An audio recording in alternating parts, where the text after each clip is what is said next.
Honourable members, prayers.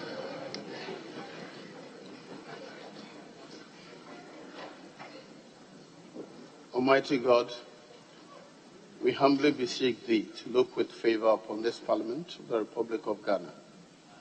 Grant that it may perform its high duty as in Thy sight. Give divine guidance to the President of the Republic. Endow members of Parliament and ministers of state with discernment and vision, integrity and courage, that through the labours of government, this land and people may be well and truly served, and Thy good purposes for the common human life be realized in our midst. O God, grant us the vision of our country, fair as it might be, country of righteousness, where none shall wrong his neighbor, country of plenty, where evil and poverty shall be done away with, country of brotherhood, where all success shall be founded on service and honor shall be given to the deserving, country of peace, where government shall rest on the will of the people and the love for the common good. Bless the efforts of those who struggle to make this vision a living reality. Inspire and strengthen our people that they may give time, thought, and sacrifice to speed the day of the coming beauty of Ghana and Africa. Amen.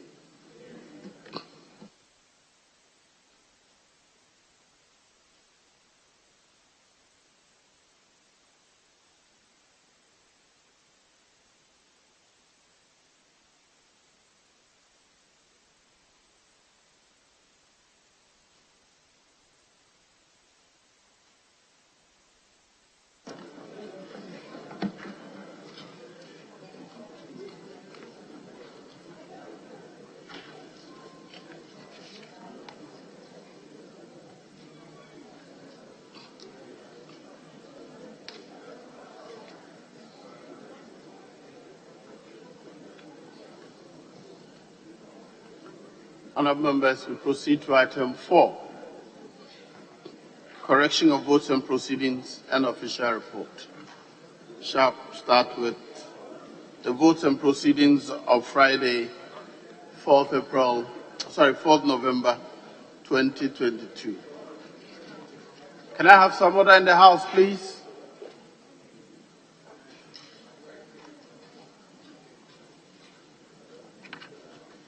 Page 1.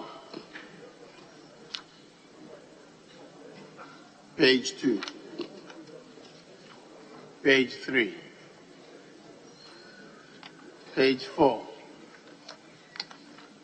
page 5, page 6, page 7, page 8, page 9. Yes, Honourable Deputy Leader. Speaker, sorry, to bring you back to page 7. I think this issue have come up for the last week on item 14 and then 11.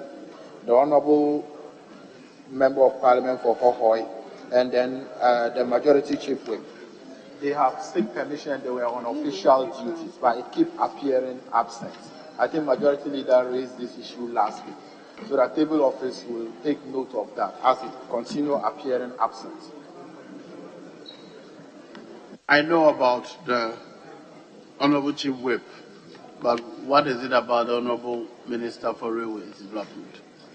Speaker, he is also on official duties, and a leave permission was brought to the caucus, and we have actually signed it and sent it to the Speaker, and Mr. Speaker was not present by then.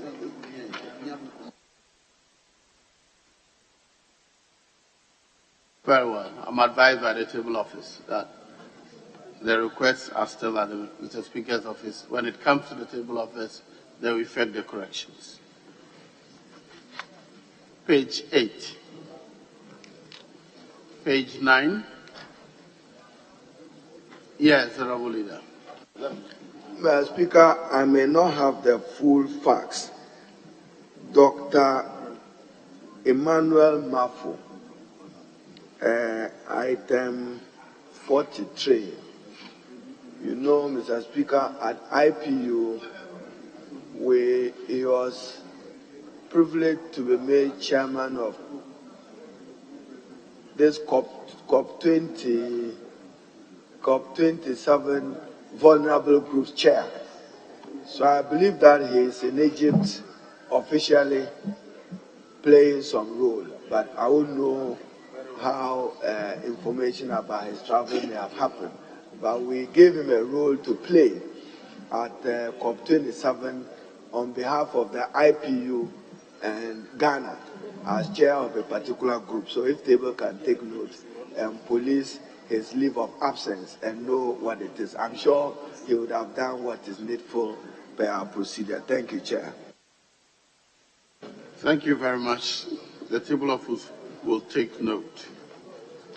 Page 9. Page 10. Page 11. Page 12. Page 13. Page 14. Page 15. Page 16. Page 17. Page 18. Page 19. Page 20. Page 21. Page 22. Page 23.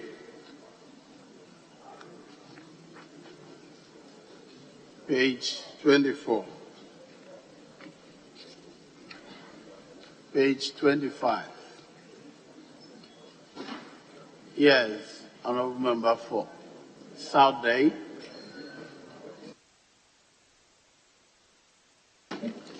Speaker, thank you. Page 25, the last item, Mr. Evans Che entry. I think I is missing from the entry. If the table office can take note.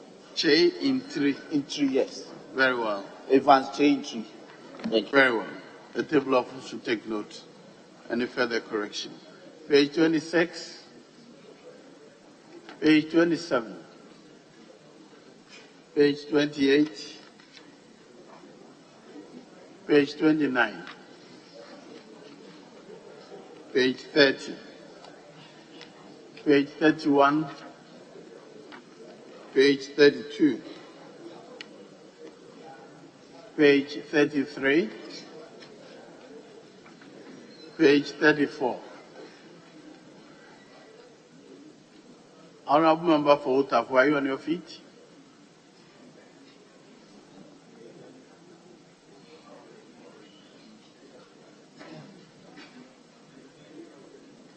Page 35. Page 36. Page 37. Page 38. Page 39. Page 40. Page 41. 42. 43. Page 44. Page 45. Page 46. Page 47. Page 48. Page 49. Page 50. Honourable members, in the absence of any further corrections, the votes and proceedings of the 8th sitting held on Friday, 4th November 2022 are adopted as the true record of proceedings.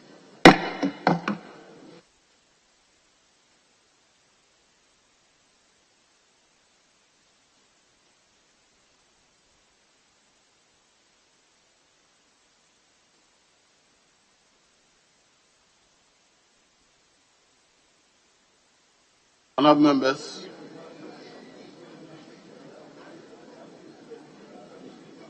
I have the pleasure to introduce to you a delegation of members of the Public Accounts Committee on Local Government of the Parliament of Uganda, who are on a 5-day study visit to Ghana.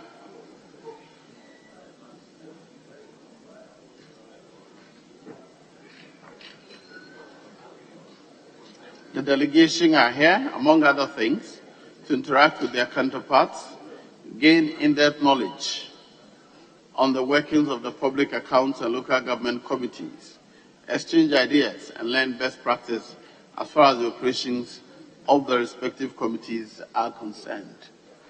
The visit is further intended to create the platform for networking between honorable members and Ugandan counterparts with an aim to deepening relations between the two legislatures. The delegation is made up of Honorable Beakatunda Abdulu, the leader of the delegation, Honorable Carla Kevin Ojinga, Honorable Kawalia Abubakar, Honorable Lekwang Phillips Ikuko,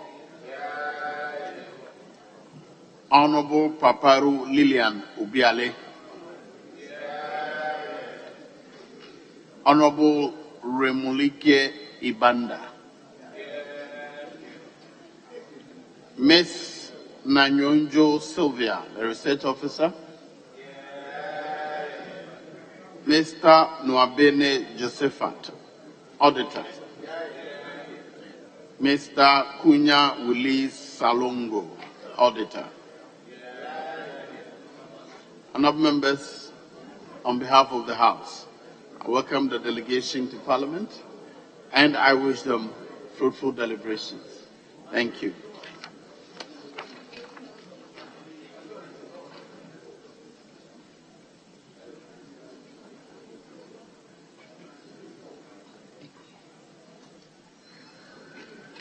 Honorable members, we move to question time. Item number 5.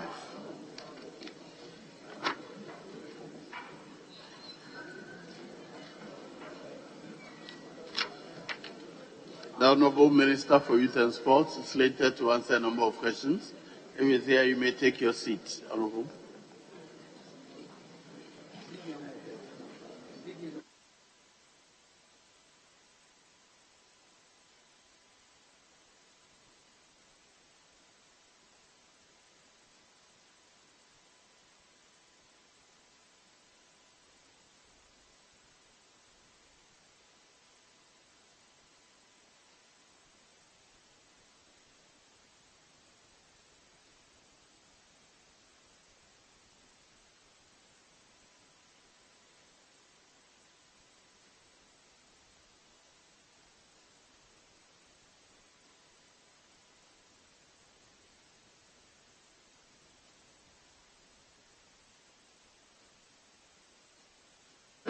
Yes, Honorable. Mr. Speaker, I was going to seek your indulgence if the Honorable Minister for Youth and Sports will take no objection to allow the Minister for the Oti region probably to answer question number 1476 before we come to the Minister for Youth and Sports. I've discussed it with the available leader and Deputy Whip. Mr. Speaker, we further agree that he can answer the question from where he is. Thank you, Mr. Speaker. So that he just takes that one question and then we come back to the Honorable Minister for Youth and Sports. Mr. Speaker, if it so pleases you. Yes, available leader. What is your reaction? No objection, Speaker. That was the argument. Very well. Honorable Minister for Youth and Sports, kindly give the opportunity to our regional minister. But I suggest that he takes the seat for answering questions. He can answer from his seat if he so desires.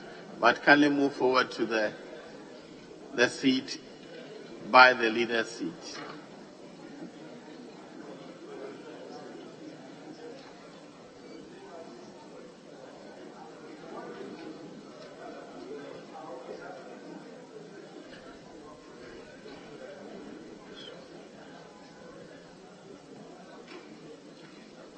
First, I'll ask him if it's okay for him to come and stand here. Otherwise, he can answer from his seat. Very well. Then, question number 1476, in the name of the Honorable Member for Buem, Mr. Kofi Idi Adams. You may ask your question now, please. Thank you very much, Speaker. Mr. Speaker, I rise to ask the Minister for Oti Region why he ordered for the uprooting of 3 seedlings planted by officials of NDC in Nkwanta SHS on Saturday, 4th June 2022, in response to the Green Ghana project instituted by government. Thank you. Yes, Honorable Minister.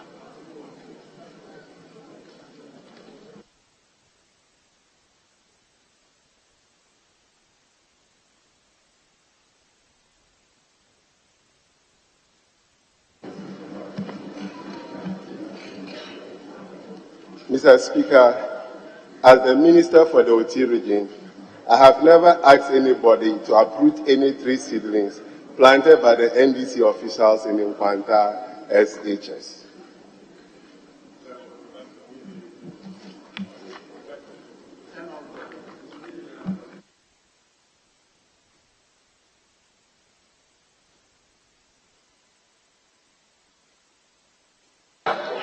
Yes, Honorable.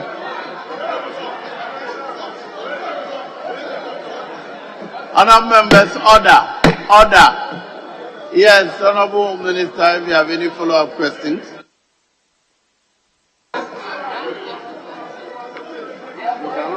Mr. Speaker, thank you for the opportunity for a follow-up. May I find out from the Minister whether he ordered for uprooting of seedlings in a secondary school in Nkwanta? He has answered that question. It's a different secondary school. It's a follow-up, Mr. Speaker. Honorable members. Any secondary school at all.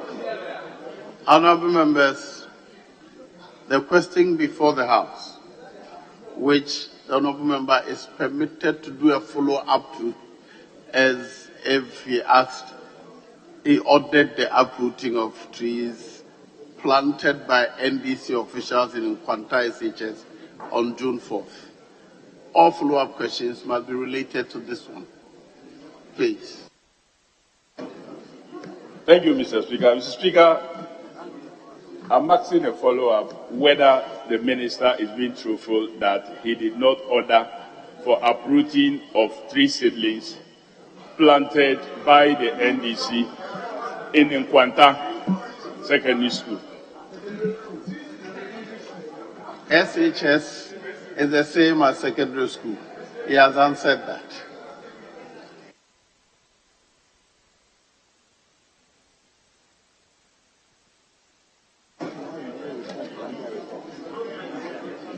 Mr. Speaker, when ministers in their regions perform functions, well, he himself knows that what he did possibly is wrong, so he's trying to deny the fact that he ordered for uprooting of seedlings. The people of Oti region and Nkwanta are watching him live, and they will know where the truth lies. Thank you very much, Mr. Speaker.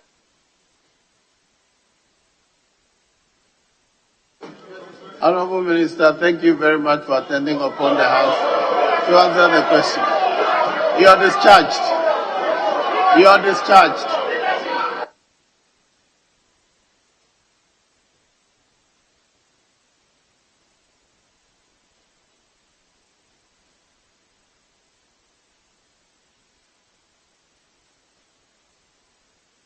Honorable members, the rule that constituency-specific questions will not be extended is strictly applied. Yes, Honorable Minister for Youth and Sports, you may take your seat now.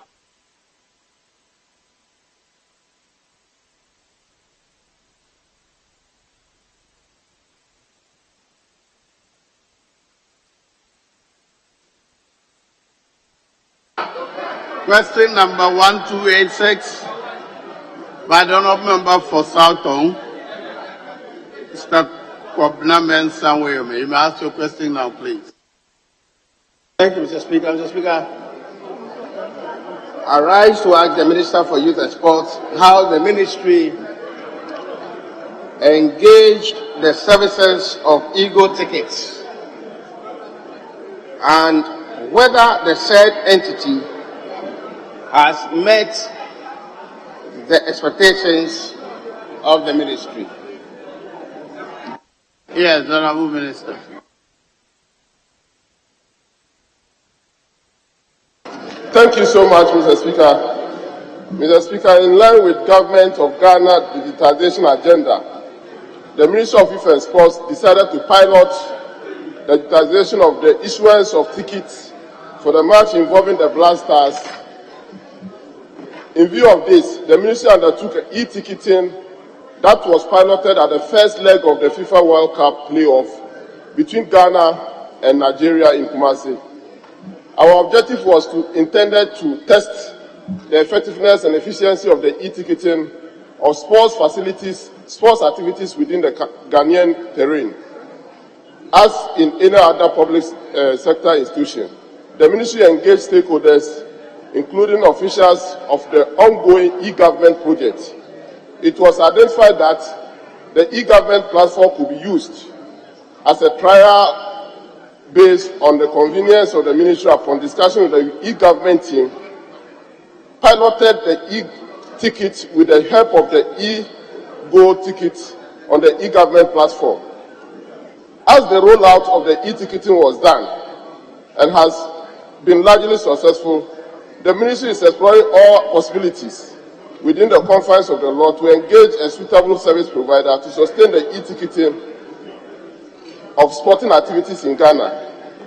Despite the limitation, the e-ticketing significantly improved the availability and accessibility of tickets to the match. It also improved attendance experience at the stadium by eliminating constraints in the system and the distribution. Further, it boosted revenue generated from the sales of the tickets by eliminating malfeasance in the whole value chain. There was also just-in-time sales monitoring by all stakeholders. Lastly, and not the least, there was also cost reduction in the printing of the tickets. Mr. Speaker, to answer the second part of the question, I must say that there were few challenges associated with the trials. However, it looked normal for every new situation, but largely the rollout was very, very successful. Considering the large number of acquisition of the e-tickets on the day of the match, I must therefore say that the piloting was actually met our expectation. Thank you so much, Mr. Speaker. Yes, Honorable. Thank you, Mr. Speaker. Mr. Speaker, in the Minister's answer in paragraph 3, indicated that the e-ticketing has been largely successful. Why then is the Ministry exploring possibilities of engaging other service providers? Yes, Honorable Minister. Thank you so much, Mr. Speaker. Mr. Speaker, I indicated that we use the .gov, the e-government platform, with the support of other stakeholders. And the e-government platform gives opportunity for us to engage technicians. So we are exploring the opportunities of engaging people, vendors who can support us to operate on that platform. Thank you. Yes. Thank you, Mr. Speaker.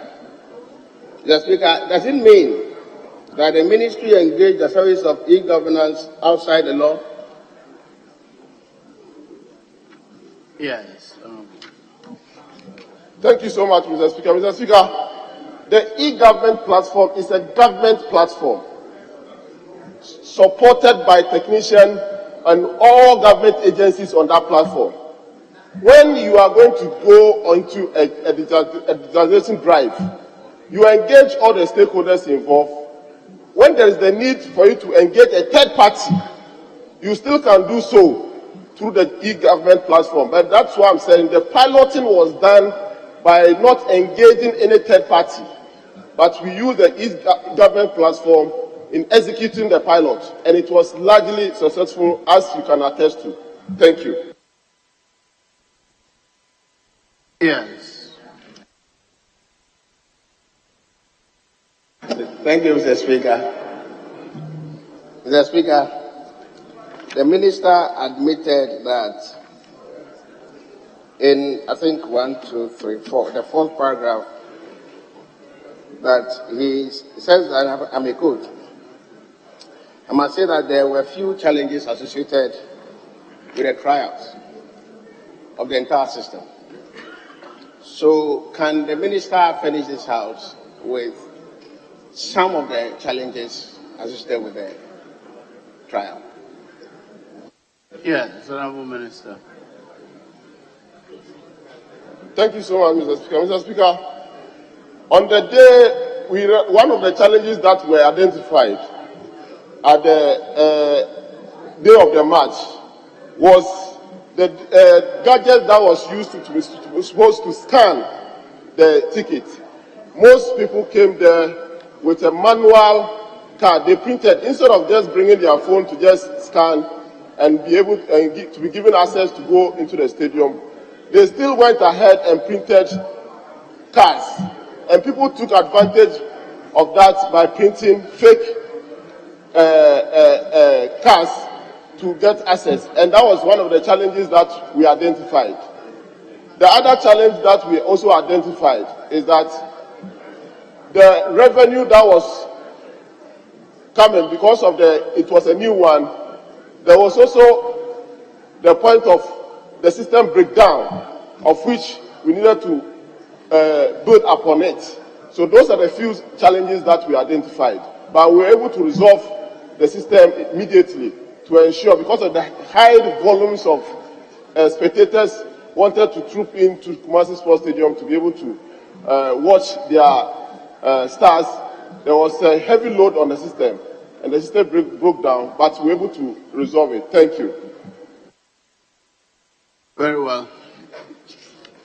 We will proceed to the next question, which is in the name of the Honorable, well, the same Honorable Mensa Weme of Southern constituency. Thank you, Mr. Speaker. Mr. Speaker, I rise to ask the Minister for Youth and Sports what the seating capacity of the Baba Yara Sports Stadium is, the number of tickets sold on 25th March 2022, and why the stadium was overfilled, endangering the lives of supporters and spectators. Thank you, Mr. Speaker. Yes, Honorable Minister. Thank you so much, Mr. Speaker. Mr. Speaker, the existing capacity of the Baba Yara Sports Stadium is about 40,500. However, with the ongoing renovation of the facility, it is expected that the number is going to be increased to 45,000. On the match day between the Black Stars and the Super Eagles of Nigeria, organized on the 25th March 2022 at the stadium, a total number of 42,680 tickets were sold. I must say that all these tickets were sold on the e-tickets. Clearly, the number of tickets sold did not in any way exceed the capacity of the stadium. Mr. Speaker, in the interest and enthusiasm of the Ghanaians for the support of the Black Stars can never be underestimated. It is even more so when the first leg was taking place at the Baba Yara Sports Stadium, a well-noted area of massive football support. As the tickets got finished, the interest of many other enthusiasts increased, and being cautioned of the danger of the excess capacity, no additional tickets were sold out. I was reliably informed that during the match, a teaming spectators at the gate of entry, and the security do not allow entry, and I personally directed the manager of the stadium and all operatives to ensure the overcrowding was avoided. Thank you. Mr. Speaker, I'm unable to confirm any conscious omission or commission of homicide that sought to endanger the life of supporters and spectators. If there was any of such occurrence, it is not part of the information that we have. Thank you so much, Mr. Speaker. Yes. Thank you, Mr. Speaker. Mr. Speaker, may I, as part of building a ground for my next question, is several newspaper reportage on the march, and I've been able to tease out one for this purpose, and that is from Ghana Web, and it's written by Eric Murphy. And the heading for this is Stampede at Black Stars March Against Nigeria Super Eagles in Kumasi. And several tabloids held the same view. And Mr. Speaker, my question is, in fact, let me just, for you to appreciate what I'm saying, Mr. Speaker, I quote certain portions, and it says, at a point, a section, and I quote, a section of the crowd has to break the southeast gate, causing a stampede. Then it goes on to say, although the stadium ticket was sold online, we entreat the skirmishes at the online, skirmishes are part of the game. We entreat football people to put proper measures to curtail such unwanted stampedes. In other write-up, there were people collapsed, 4 persons, not death. And knowing what happened in the famous stadium disaster, we all have been celebrating every year to remind ourselves of such occurrences, and therefore we take measures. May I ask, from the answer provided by the minister, that your sources of information you need to improve on, or probably what you got by way of information on the entire report is inaccurate. Do you agree with me? Yes, Honorable Minister. Thank you so much, Mr. Speaker. Mr. Speaker, I don't agree with you. I have authorities working. We have security agencies in this country who are present at the march. We have the national security, we have the police, we have BNI, and there is no any such report of stampede. Just by newspapers' reportage doesn't mean that that is the information, the accurate information. I told you that on that day, because it's a high-tension march between Ghana and Nigeria, and also knowing that that was the also march that will qualify Ghana to Qatar, the entire country was behind the team, and people who do not even have access to tickets came to give their support by standing at the gate. Yes, you might hear that the whole place was packed, but it doesn't mean that there was a stampede there. So for you to say that I don't have information, when you are speaking from a newspaper, it's not on a security agencies reporting that there is any such incident that took place, then it means maybe you don't have the facts and then not the minister. Thank you. Yes.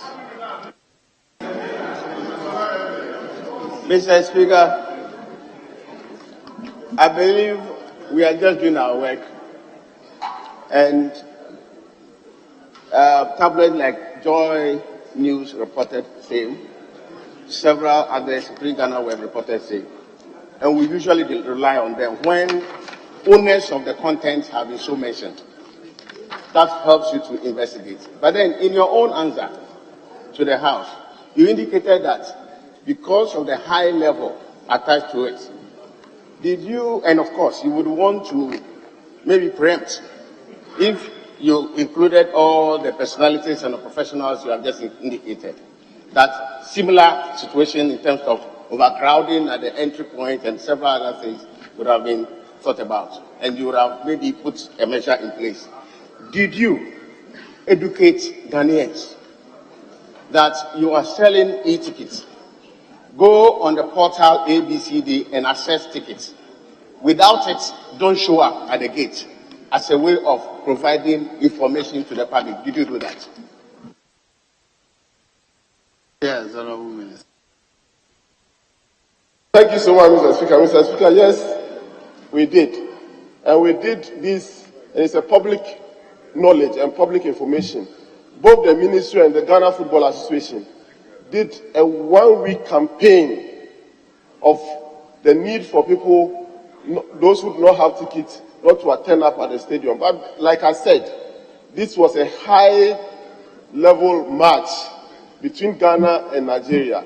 And being the qualifier, the last leg of qualifying match to go to the World Cup for the fourth time, the entire country was behind the team. And obviously, the whole place was packed, not inside the stadium, but even outside. People just wanted to come and cheer up our blasters. So, yes, to answer your question, there was a massive campaign done on the e-ticket, and I know both social media and also even the radio, there was a massive campaign done to educate the public on the need to come. So that's my response to your question. Thank you. Very well. Question number 1290. In the name of the Honourable Member for Kwadaso, Dr. Kinsley Nyako. Right Honourable Speaker, with your leave, I would like to ask the Minister for Youth and Sports the status of the AstroTurf in the Biposo cluster of schools in Kwadaso constituency. Thank you. Yes, Honourable Minister.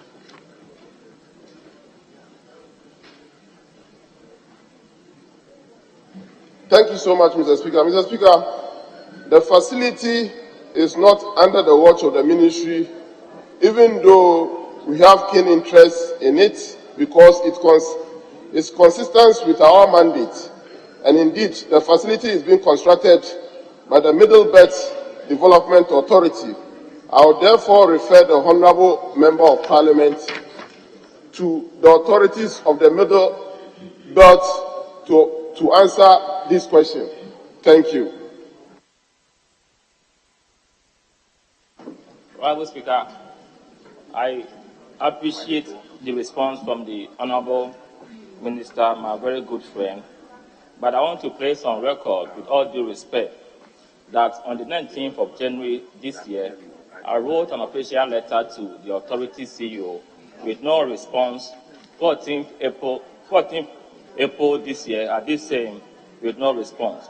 But you wrote to which agency? Middle Belt Development Authority, the CEO. On 2 occasions, I didn't get no response. Honourable Member, the Minister for Youth and Sports would not be able to comment on that. So I appreciate that. I suggest that you leave it here. I appreciate that. However, I know on the 24th of November of last year, Honourable Suhini asked a similar question, and the ministry gave breakdown of number of AstroTurfs plus costs from the Middle Belt Development Authority. So I'm surprised that in the case of Kwadaso constituency, this information is not available. For consistency's sake, we need to follow the same pattern. Do you have that question? Sorry? Do you have that question? Yes, I do have. What was the question? Can you bring so that? I will. In any case, do you have any information that the minister's answer, that this, one moment please, that this facility is not being constructed by his ministry is not correct? I agree with that. I agree. I don't have any issue with the response of the minister. I want to place on record. I suggest that we move on, please. I suggest that you move on. You can make a statement outside the chamber, but on the floor, he is here to answer questions related to his ministry. Probably, if our attention was drawn to it, would have asked another minister to answer it rather than the sports minister. Yeah. So let me move on, please. Mr. Speaker, respectfully, please indulge me. You asked me to give you evidence of Suhuni's. Honourable Dr. Nyako, I withdraw my request of you. Kindly leave it there. Thank you very much. Speaker, respectfully, I thank you. Very well. Question number 1422, the name of the honourable member for Kintampo North, Joseph Kwame Kuma. Thank you, Mr. Speaker. Mr. Speaker, I want to ask the Minister for Youth and Sports if there is any plan to establish an AstroTurf in Kintampo, since the town has a vibrant football culture, yet no single standard football pitch is there. No, they have no plan. Yes, Honourable Minister. Thank you so much, Mr. Speaker. Mr. Speaker, I wish to reiterate my response to this August House on Tuesday, 8th March 2022, as a response to the question posed by my good friend and brother, Honorable Joseph Kwame Kuma. I emphasized my ministry commitment to focus on more sports development rather than sports promotion. And in this policy, Mr. Speaker, government intends to provide all the necessary sports infrastructure and facility for every constituency across the country. At the initial investment, government plans to provide at least one AstroTurf in every constituency of the country. And I would like to assure the honourable member that as and when resources are made available by the Ministry of Finance to the Ministry of Youth and Sports, his constituency and the good people of Kintampo North will be provided with an AstroTurf. Thank you. Yes, Honourable Member. Right, Honourable Speaker, I have a follow-up from my brother. Whilst thanking him for the assurance for now, right, Honourable Speaker, we are aware of the names Babayara, Dogomoro, Kosio Wushu, Razak and Co. Right, Honourable Speaker, these people are proudly all from Kintampo North Municipality. My good friend is saying that when the Ministry of Finance has money, will he consider other sources, since it is not only with the Ministry of Finance they are giving AstroTurf to other localities, as we are all aware? Yes, Honourable Minister. Thank you so much, Mr. Speaker. Mr. Speaker, yes, I will consider other sources, and I want to use this opportunity to appeal to corporate Ghana to come to the aid of the Ministry of Youth and Sports in our quest of providing sports infrastructure to all the 275 constituencies in Ghana to promote and develop sports across the country. Thank you so much. Yes. Right, Honourable Speaker, once again grateful to my brother and minister. Mr. Minister, they say we ask for small things when we get before we go to the big ones. Much as I'm asking for AstroTurf on behalf of Kintampo Mine and Ghana. Kintampo is the center of our nation and the center of the world for that matter. Will you even be considering a stadium for Kintampo in future? Since if the center doesn't hold, Honourable, let's stay at AstroTurf, please. Let's stay at AstroTurf for now, please. Mr. Speaker, thank you. Will you consider Kintampo urgently, because it's the whole nation's heart? Thank you.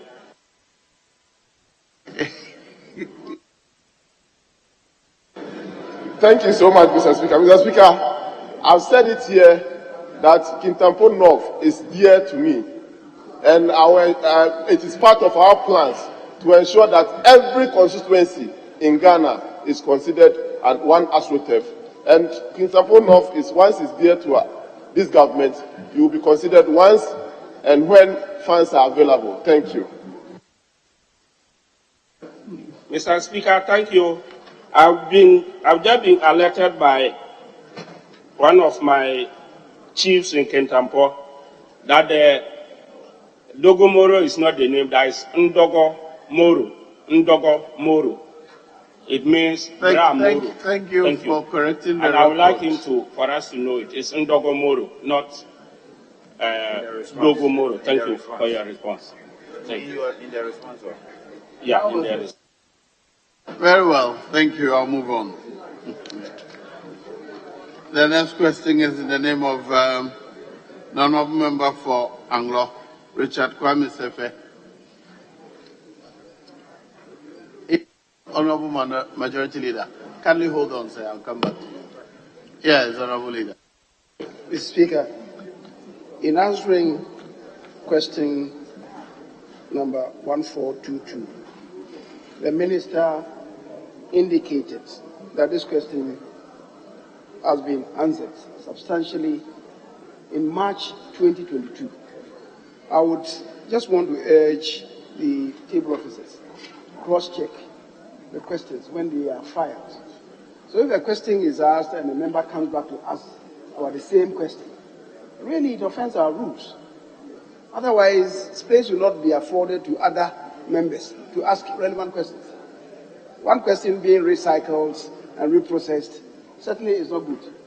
And Speaker, it offends our Order 67 1C, which provides that no question shall be asked which raises an issue already decided or which has been answered substantially during the current session. This is the same session, the same section, the second session of the 8th Parliament. So we should be mindful of these things. Thank you very much. We will take note. Yes, Honorable Member for Anglo, you may ask your question now. Thank you, Mr. Speaker, for the opportunity. I would like to ask the Minister for Youth and Sports when Anglo constituency will benefit from the government intervention of providing AstroTurf for all constituencies. Thank you. Yes, Honorable Minister.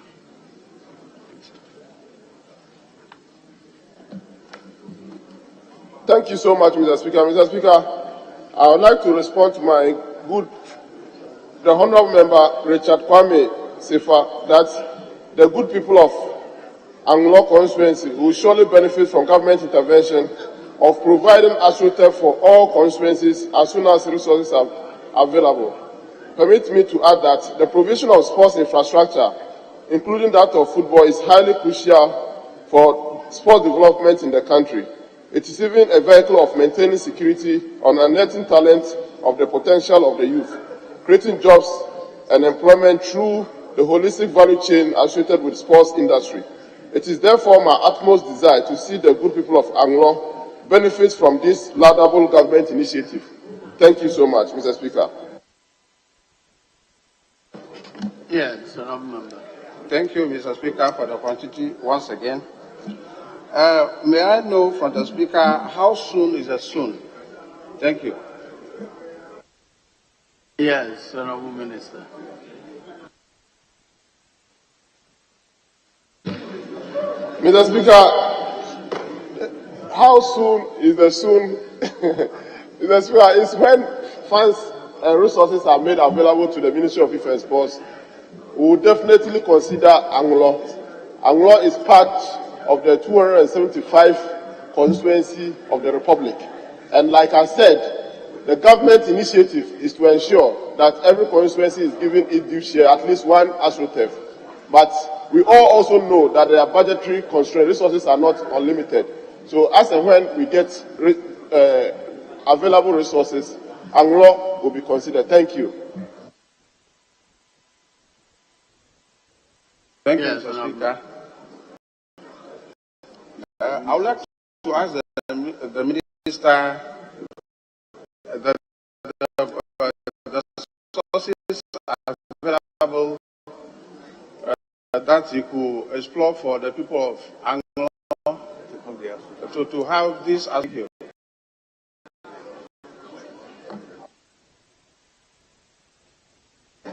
Thank you so much. The sources available to the ministry as far as it is concerned, is budgetary, when budget allocations are done. And also, like I said here, when I was responding to another question, that we also rely on corporate Ghana.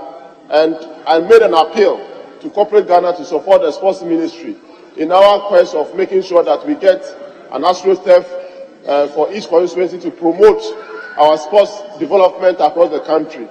So these are the sources that we depend on to provide this AstroTurf. Thank you so much. Yes. Yeah, thank you, Mr. Speaker. I would like to ask the minister to advise me what I should tell my people, especially the youth, who are in the presidency listening and watching. Some of them who thought because I was not so stern on some of these issues, that's why the projects have been done in other areas, leaving my area. What can he advise that I should tell them? Honorable, welcome to the club, but please ask another question. You can help me. Tell me again. Honorable Speaker, I know that the minister is capable and he could advise me.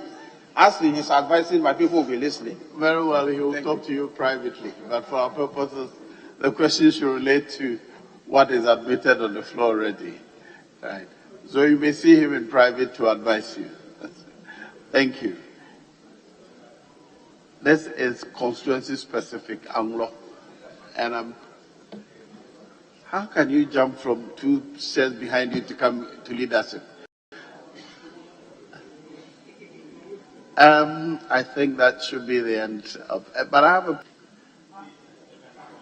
when you say that it is your policy, Honorable Minister, that every constituency would have an AstroTurf park, field or stadium, whatever you call it, does that include what is constructed in schools, senior high school? Because anytime the choir asks for it, they say there is an AstroTurf park at SDA school, which is removed from the town. Now, how does that form a community stadium or a community park? Yes, Honorable Minister, that's my personal question. Mr. Speaker, thank you so much. Mr. Speaker, once there is an AstroTurf in a constituency, whether it's in the school or it's in the community, we deem it to be a benefit for the whole constituency. So I'll consider it to be one of the constituency that the choir has benefited. But as and when we get resources, we'll consider the community as well. Thank you. Well, I'll not argue with you, but I ask you to review your policy. The school is a private, you cannot enter freely. You must be a student or a teacher or a stakeholder to enter the school. So it is not a community one. It belongs to the SDA school and it's not available to the community. So please take that out of the list of communities. You are not a leader. The leaders are there. They will not recognize you. Yes. Thank you, Mr. Speaker. Mr. Speaker, you are right. He's not a member of the leadership bench. Leadership, but he's a member of the extended leadership. But Mr. Speaker, as a former Minister of Sports, he wanted to help his brother, the Minister for Sports, so that they help build the sports ministry. So I will plead if you give me a minute just to ask that question. Thank you very much. Very well. Because I asked my own, I'll allow you.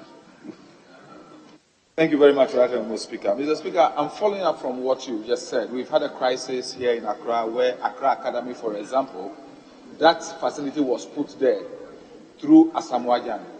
Over a period, the school authorities complained about the sort of environment that is created through the football affecting academic work in the compound. So they also decided that they won't allow people to come in there to play during school time unless they are on vacation. Then this has created a problem between the financier of the project and the school authorities. So we should, as much as possible, divorce a facility for a school from the general community one.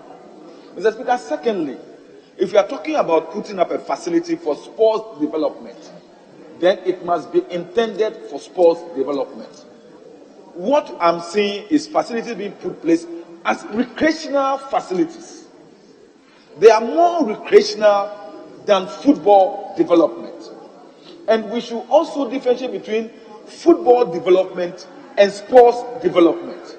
Because as soon as we attend into sports, then there must be an athletics oval, a volleyball court.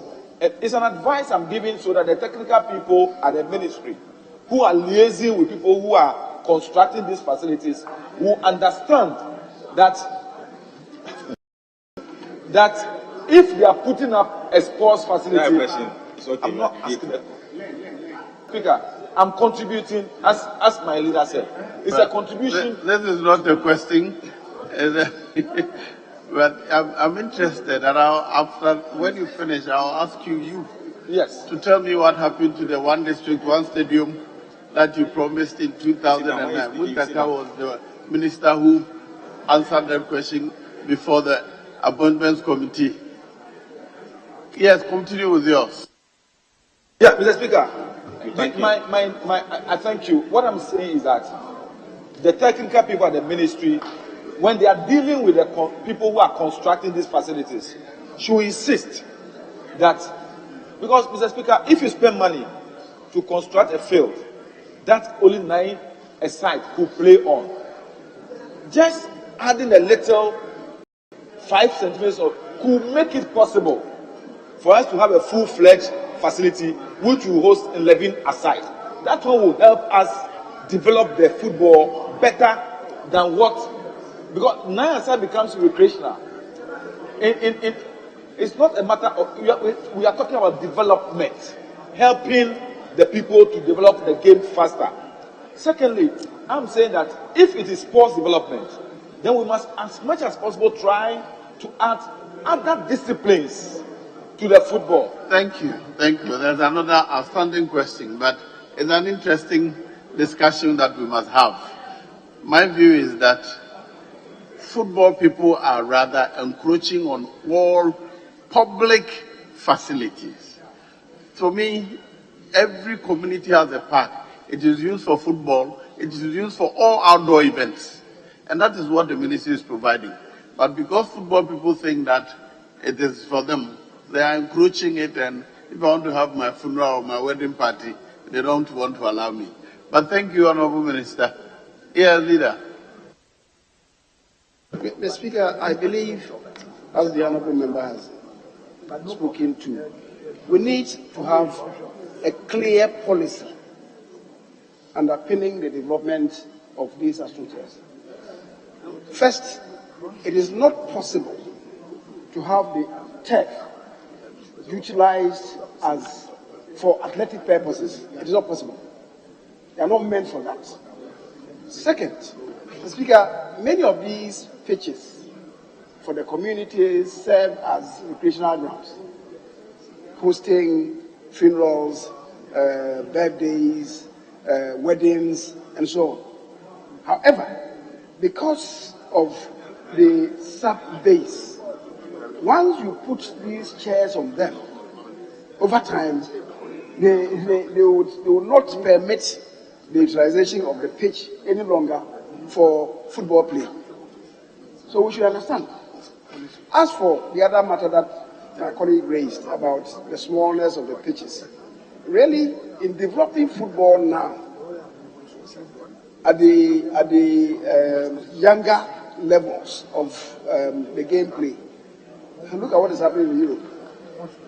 They reduce the pitches deliberately to encourage 9, 7-a-side to play, because you touch the ball much more frequently, and for honing the technical skills of the players, the young players, that is what they do. They are the training pitches, which is why I'm saying that we should have a policy underpinning the construction of these facilities. As for the athletics oval, certainly AstroTurf cannot serve that purpose. So we need to have a clearly defined policy in the development of these AstroTurfs. That is where perhaps if we want the community to have some benefits, we will have to really do a different thing. In some places, they have, the base is purely concrete. If you do that, it can serve the purpose for the communities. However, developing football skills would also be negatively impacted. So we have to have a policy. Mr. Speaker, thank you. Thank you. Honourable Minister, thank you for attending upon the House to answer questions. You are discharged. And one more question to be answered by the Honourable Minister for Railway Development. The Honourable Minister, you may take your seat now.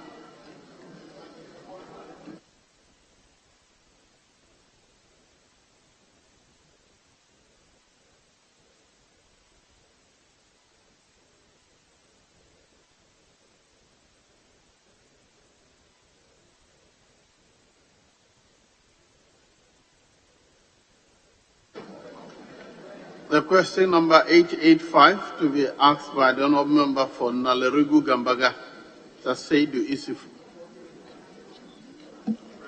Thank you, Right Honourable Speaker.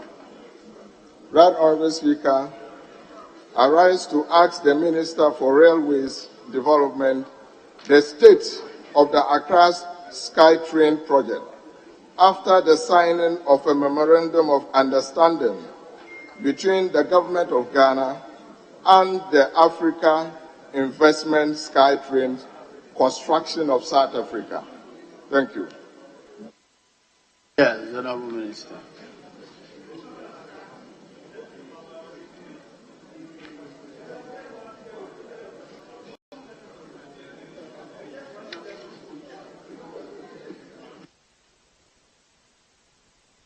Thank you, Mr. Speaker.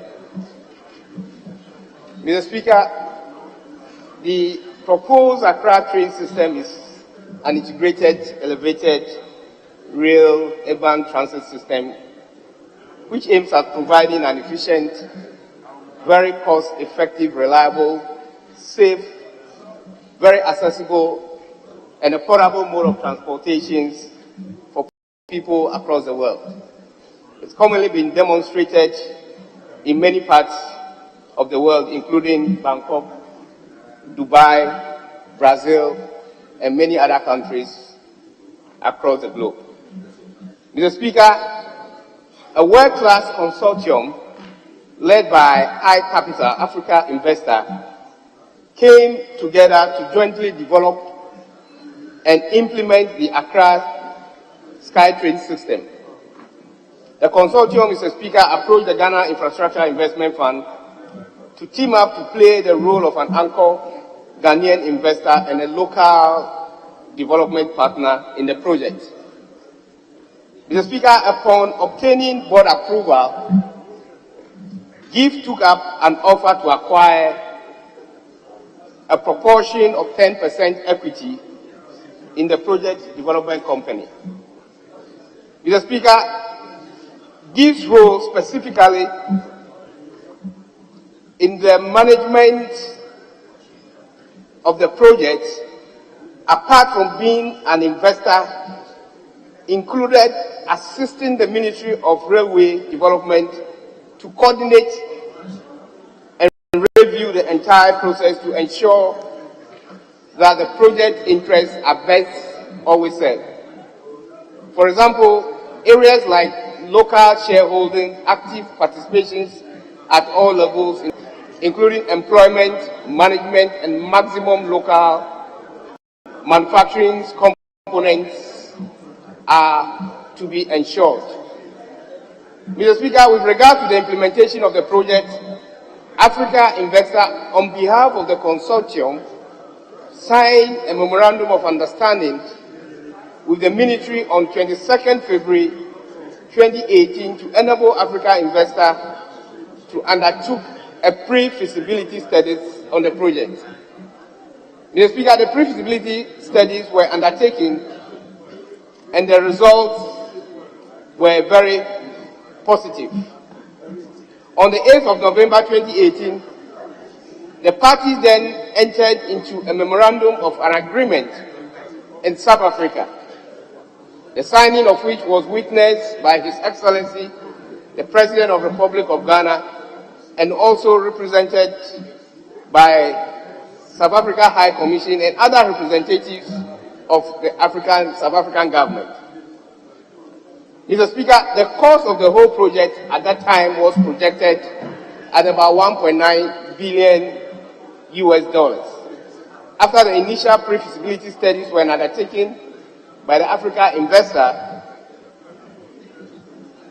However, Mr. Speaker, what became very interesting is that for a project of this magnitude and complexity, there is always a need to go beyond the initial pre-feasibility studies to undertake a more detailed feasibility studies which will determine the bankability of the project.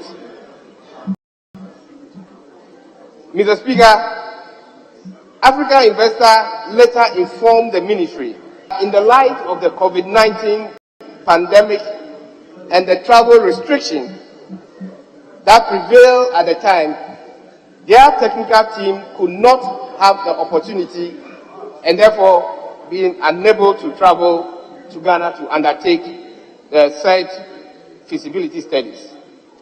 In this regard, therefore, Mr. Project, considering the timelines, their financiers therefore decided to pull out of the transaction, and the agreement basically, because was laid down on time basis, the agreement automatically expired, Mr. Speaker.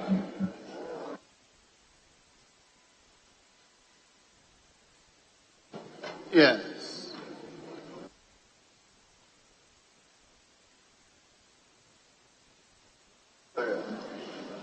Thank you, Right Honorable Speaker. Mr. Speaker, the Minister alluded in his response that GIIF was supposed to be an anchor, was supposed to play an anchor role and a local partner development in this project. Now, in the Auditor General's report, paragraph 86, there's a confirmation that GIIF acquired an equity share of 10% in the project. Mr. Speaker, I want to find out what is the state of this 10% equity investment that GIIF did in the project. Can we know clearly what is the yield from this 10% equity share in the project? Thank you. Yes, Honorable Minister. As a Minister for Railways Development, I'm entitled to build and develop railway in this country. Responsibilities of GIF goes far beyond my ministry, and I have no records of the extent or the intention of GIF getting involved in such an interest with such a level of participation. That is not the role I play in the Ministry of Railways and Development. Thank you, Mr. Speaker. Thank you, Right Honorable Speaker. I thought because the Minister had a supervisory role over these agencies, he would take keen interest in the investment that this particular, the Ghana Infrastructure Investment Fund did in this project. I thought he would have been interested in that. But having said that, paragraph 87 of the Auditor General report said that this equity contribution was not certificated. Mr. Speaker, if Honorable, is equity contribution of who? Of the 10% coming from GIIF. And which agency is that? Was not certificated. Which agency is GIIF? Ghana Infrastructure Investment Fund. Is it under the Ministry of Railway Development? Yes, If it is not, please ask another question. Yes, please. It is? Yes, please. No, it is not under. I thought that was what the minister said, that agency is not under his ministry. So what has happened there, he can't answer to it. So can they ask another question?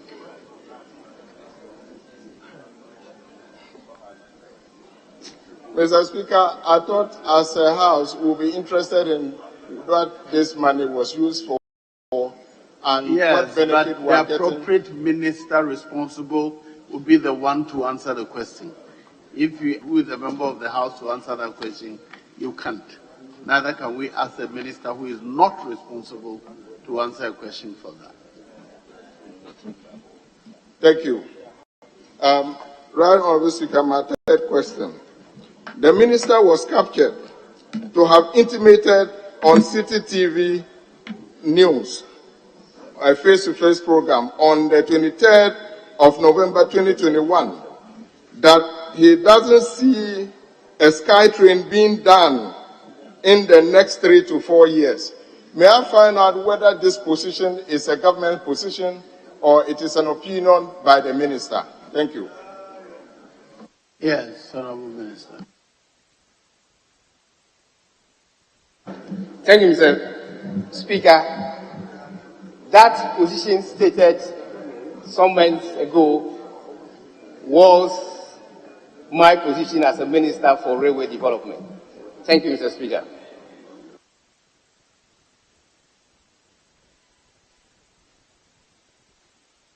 Yes, Honourable Member for Zebila. Thank you, Mr. Speaker. Mr. Speaker, the Honourable Minister indicated that the main reason why the project expired was because of the intervention of the COVID-19 pandemic. Now that the pandemic is over, will the Minister and Ghana government consider revisiting this project, which is very useful for the people of this country, particularly the Greater Accra region? Will you consider revisiting in the light of the easing of COVID-19? Thank you. Yes, Honourable Minister. Thank you, Mr. Speaker. Mr. Speaker, I did state earlier that this project shows very high level of bankability, and that was a triggering factor for control feasibility studies to extend the level of commencement of the project. So the project as it is really a bankable project. It's also interesting to note, Mr. Speaker, that we are not yet out of the pandemic. We might be seen to be getting out of the pandemic, but we are not yet out. The ministry will, of course, have an interest in such a very feasible and bankable project. And we will look at it when, our situations improve. Thank you, Mr. Speaker.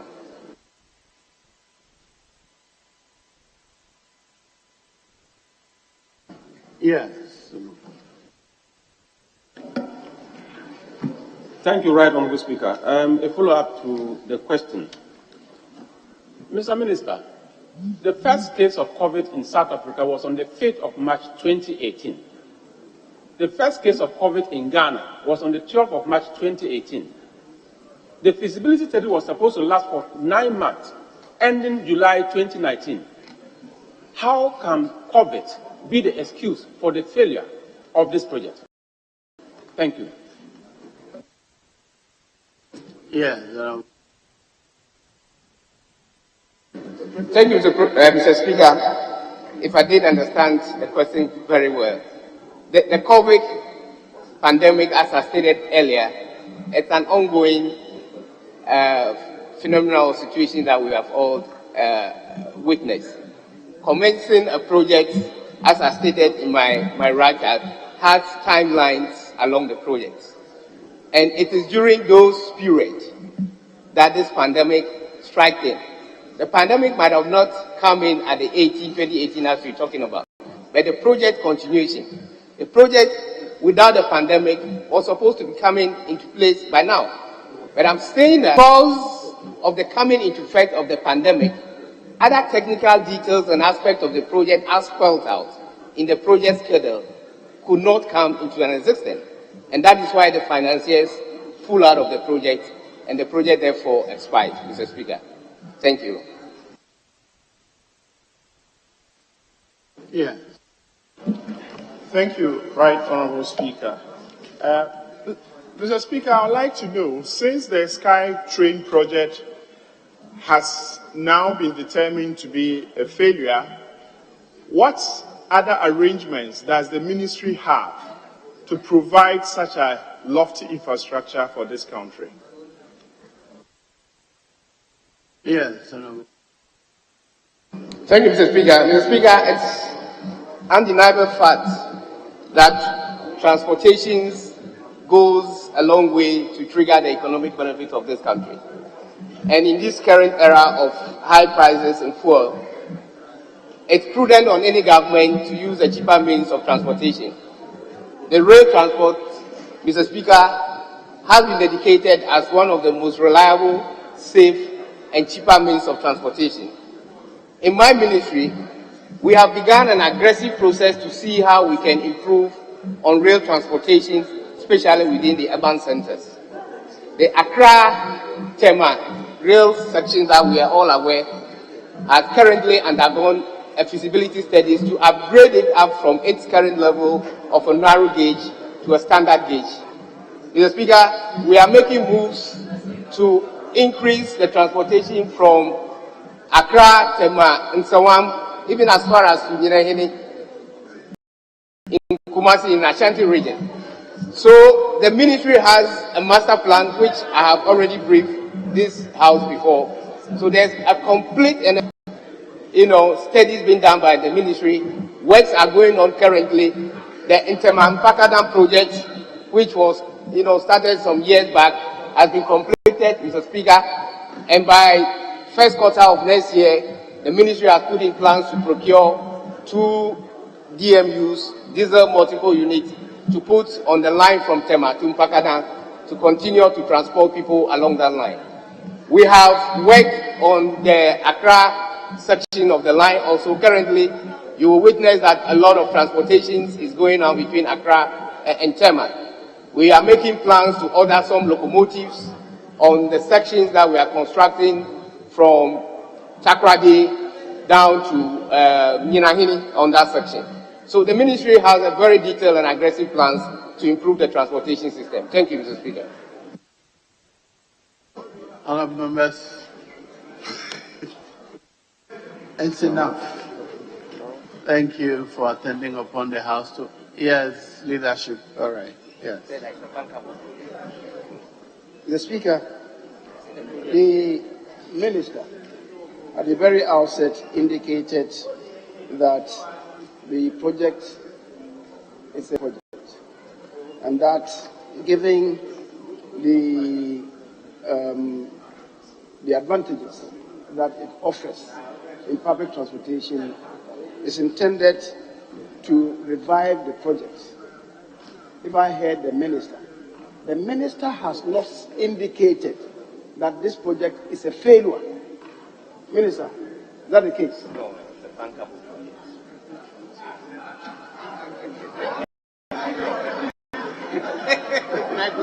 Yes, Honourable Minister.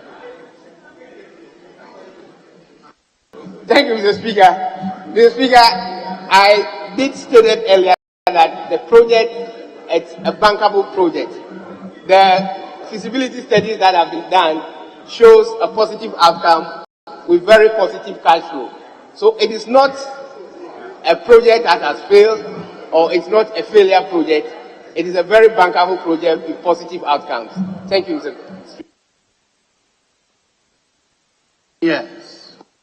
But he has Mr. Speaker, like I wouldn't ask this question, but the leader has paved the way. So when you ask leadership, I wanted to write, but he rose first.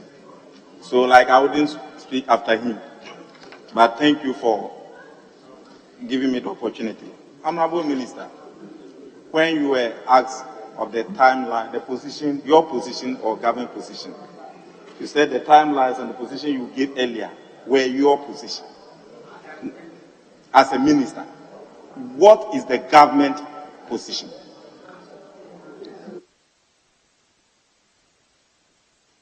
Yes. As a minister, I represent the government of the Republic of Ghana, and I'm acting directly, under His Excellency Nana Akufo-Addo. My position as a minister represents the views of the government. Mr. Speaker, to construct a SkyTrain worth about $1.9 billion in 3 years, I still maintain it's not possible. Not possible on two grounds. Basically, number one has to do with the time period, and number two, we also have to do with the finances. So I've just been very frank. No contractor in this world can finish that project. It doesn't mean the project cannot be done. Never on any single occasion I stood up to say that project cannot be done. What I said, and I still maintain, it is not possible to do that project within that timeline. Thank you, Mr. Speaker. Very well.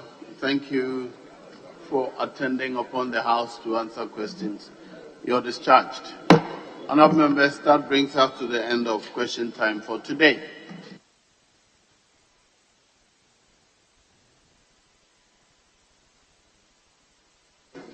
Yes.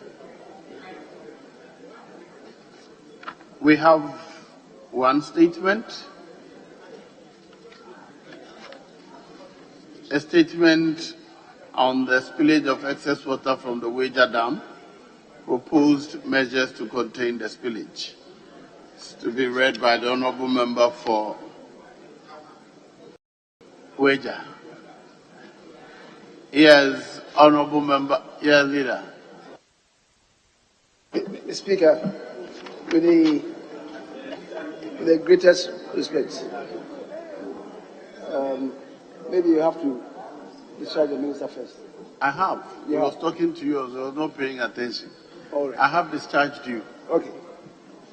Mr. Speaker, with respect, if you permit me to apply for the order of the agenda set out on the order paper to be varied, to enable us present these papers captured under item 7 before we come back to do the statements. If you indulge me, I want to do that. Yes, Honourable Deputy Leader. Mr. Speaker, we have no objection. Very well. May the order of business be so varied. I'll go to the commencement of public business. 7, presentation of papers. Yes. Mr. Speaker, thank you very much. Thank you very much. But Mr. Speaker, increasingly these days, when application is made to Mr. Speaker, that the order of business set out on the paper may be altered, the speakers would ask, when I make the application, the speakers will ask the minority if they will indulge. With the greatest respect, the application is to the Speaker. The Speaker, Order 53(2) provides, by leave of Mr. Speaker, the order of business set out in the order paper may be altered on any particular day. Just like the admissibility of questions. It rests with the Speaker. It's not a shared responsibility for the Speaker to then also turn around to ask the minority, do you accept it? And they will say that we have nothing against it. If they say they have something against it, it means I will be stopped. But that is not the intent of Order 53(2). The Speaker, you are clothed with the authority, solely responsible. The Speaker, that is it. Thank you for drawing attention to. Thank you very much. Already. So Honourable Leader, you would know that it is not provided for in the rules that we have pre-sitting meetings.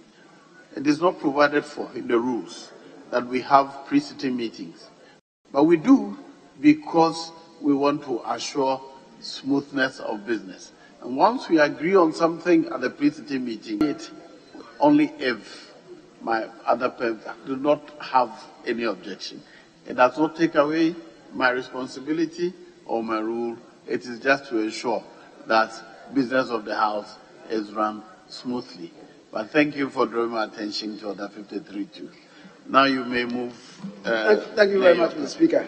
Mr. Speaker, my worry is that I know, I know reading from the forehead of my colleague who is sitting opposite me, he may be assuming some airs which he would not be entitled to. Mr. Speaker, I do present the paper. Before you go ahead, you mentioned the name of Honorable Deputy Whip and even referred to his forehead. He wants to respond. So. Mr. Speaker, no name has been mentioned on the floor. Well, innuendos are admissible. Innuendos are admissible. Mr. Speaker, the Honorable Cletus Abuka is here. The Honorable Cletus Abuka is here. The Speaker, Right Honorable Justice Annan, under a similar situation then as if the cap fits, you wear it. And then we moved on. I'm not too sure that my colleague is wearing a cap, and the cap does not fit him. So if we can move on. I'm glad that you referred to the Speaker of the First Parliament. His rulings are not binding on the Eighth Parliament. So yes. Mr. Speaker, you are perfectly right. There's a saying that when old bones are being mentioned, old women feel very uneasy. So when the forehead was mentioned, I was very uneasy. And you recognize me. But Mr. Speaker, we are learning. And as a house, I know, just as the leader said, they say increasingly, meaning it has not just begun.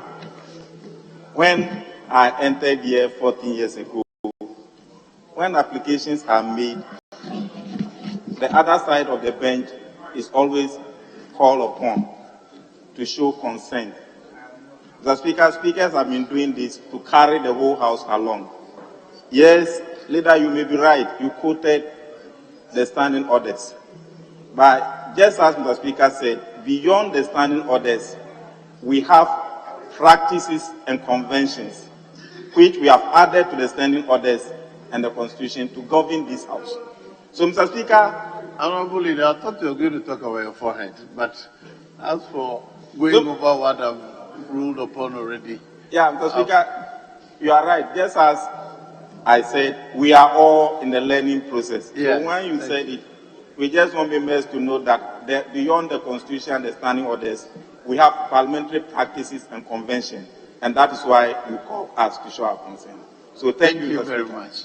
Since you have no comment on your forehead, let's proceed. Yes, Honorable Leader, item 7AI. 2020 Annual Progress Report on the implementation of the Medium-Term National Development Agenda, an agenda for jobs, creating prosperity and equality for all, 2018 to 2021. The report is duly laid and is referred to the Committee on the Finance Committee. Am I right? Speaker, Committee on Poverty Reduction. Committee on what? Poverty Reduction. Poverty Reduction Committee. Is that poverty reduction? The Speaker, agenda for jobs. They should go to the Finance Committee. If you like, we could just add the leadership of the Poverty Reduction Committee. The Speaker, if we had, like we've been talking about, if we had a committee on the economy replicating the National Development Planning Commission, this would be the remit of that committee. Unfortunately, we don't have it. So it should go to the Finance Committee, because the ministry, after all, is Ministry of Finance and Economic Planning. So it will go to the Finance Committee plus the leadership of Poverty Reduction Committee. Yes. The Speaker, leader is right. Finance Committee, then we add the leadership of Poverty Reduction Committee. But it will not be too much, leader, because it's agenda for jobs. And the leadership of Employment Committee too can add. Yeah, just two. Then they assist the Finance Committee. It's fair. It's fair. Employment and Social Welfare. Just leadership. Very well. Yes. Mr. Speaker, the Committee on Poverty Reduction Strategy. We have been working with the National Development Planning Commission. So I think we've set an important paper which will be laid before the House. It will be better for us also to be part of it. Thank you very much. So let me clear how many committees. The Finance Committee, Poverty Reduction, and then Employment. Very well. So the order is all made. The report is referred to the Committee on Finance, the Committee on Poverty Reduction, and the leadership of the Committee of Employment.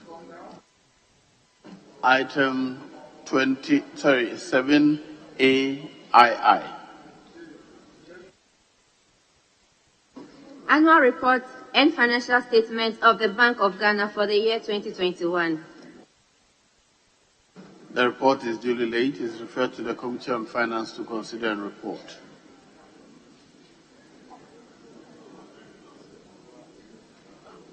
Are we ready with item 7B? Mr. Speaker, the Bank of Ghana, it should go to the Finance Committee. Finance Committee. I've done that, Finance Committee, but I'm not asking whether we're ready for B. B is by the Minister for Finance. Mr. Speaker, respectfully, I could present the papers on behalf of the Minister of Finance. But before we get there, my attention has been drawn to the fact that over the years, the medium-term national development agenda have always been referred to the Committee on Poverty Reduction. So rather, the vice versa should hold. The committee, I'm saying that I should go to them, and maybe the leadership of finance and the others, and the other one, employment, should join them. But the main committee rather should be poverty reduction. Very well. So I had earlier on referred it to the Finance Committee, to poverty reduction, and the leadership of employment. So probably we should remove the rest of the Finance Committee and only retain the leadership of the Finance Committee. Is that right? Very well. So I'll vary my order. Item 7AI is referred to the Committee on Poverty Reduction, the leadership of the Committees of Finance and Employment and Labor Relations. I so direct. Now, item 7B. I. Request for waiver of import duty, import VAT, import NHIL, import Get Fund levy, EXIM levy, COVID-19 levy, and special import levy amounting to the Ghana cedi equivalent of $4,401,447.12 on materials, equipment, machinery, and services to be procured for the provision of sports infrastructure and residential facilities for the hosting and organization of the 13th African Games to be held in Accra in 2023 by Consul Limited. The paper is duly presented. It is referred to the Committee on Finance to consider and report. Item II, BII.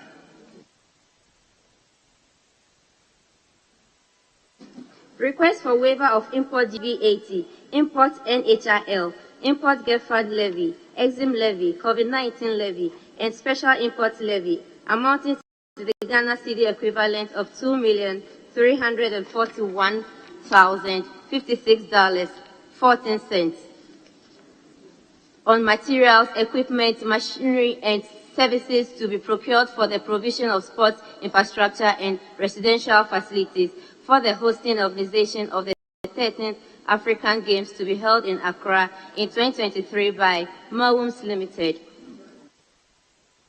The report is duly presented. It is referred to the Committee on Finance to consider and report. Is the Finance Committee ready to present the other reports?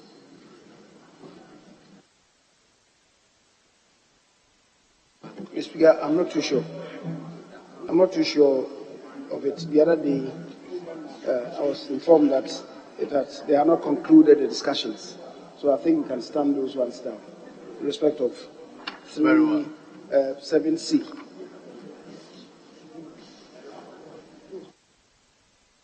Very well. So 7C is deferred. So I guess we can go back to the and then deal with the statement. Very well. I have one statement. It's to be read by the Honorable Member for Bawe. Honorable Deputy Minister, you may read your statement.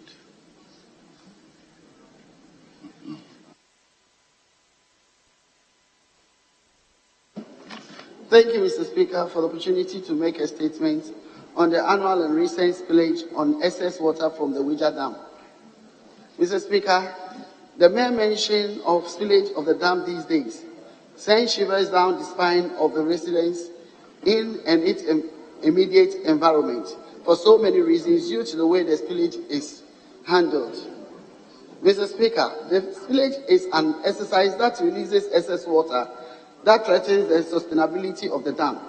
But the recent spillage brought in its wake untold hardship to the community and as described as the worst in more than 3 decades, given the level of destruction. It is estimated that the dam accounts for about 2/3 of the total water supply to the Greater Accra region.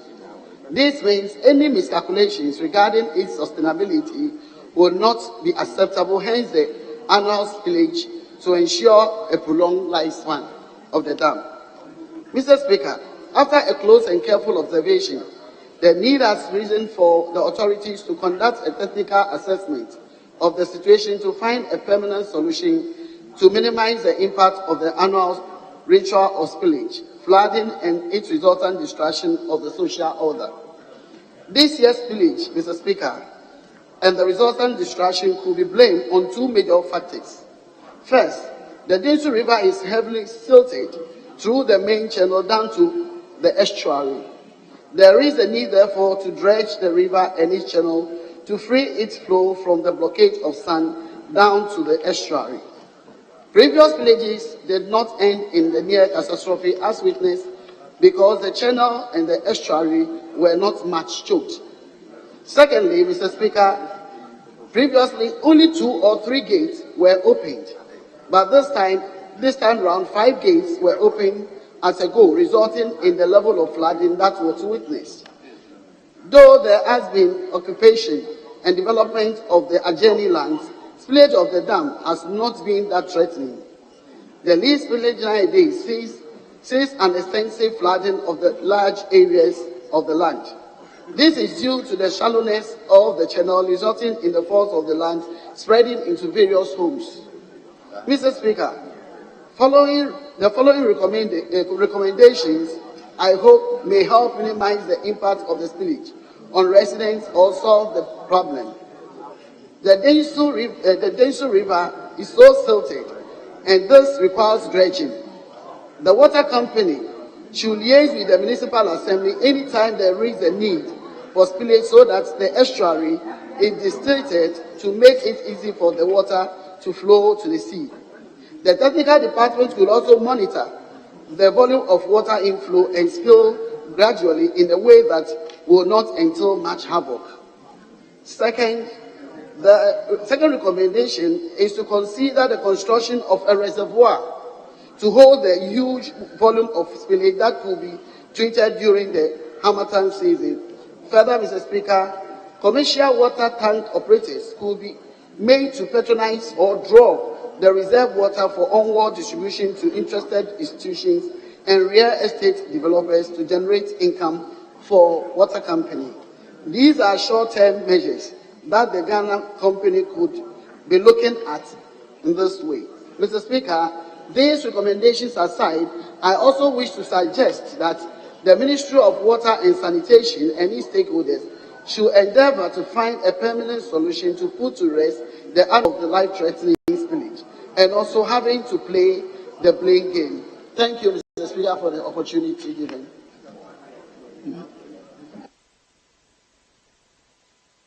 Very well.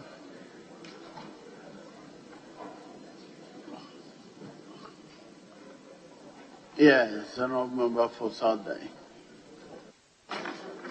Speaker, thank you for the opportunity to add my voice to the statement made by my sister, the Deputy Minister for Health.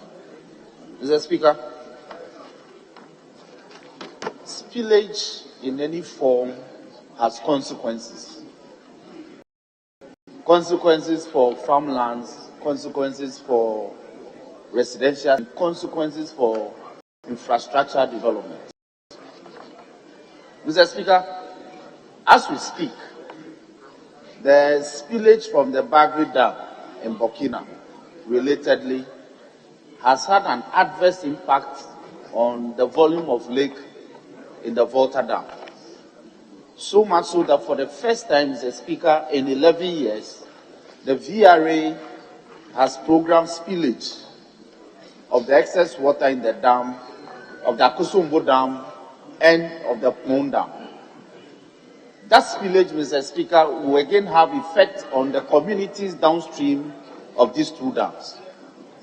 So, as a country, we need to have a program regarding such emergencies because they are programmed spillages. The spillage that my sister speaks of has had adverse consequences for the people around Tetegu and the areas.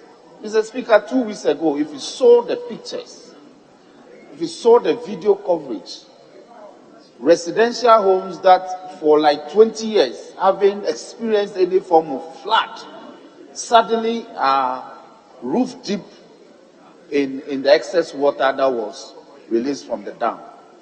And it called for emergency preparedness to be able to meet the needs of the people. So it's such an important statement.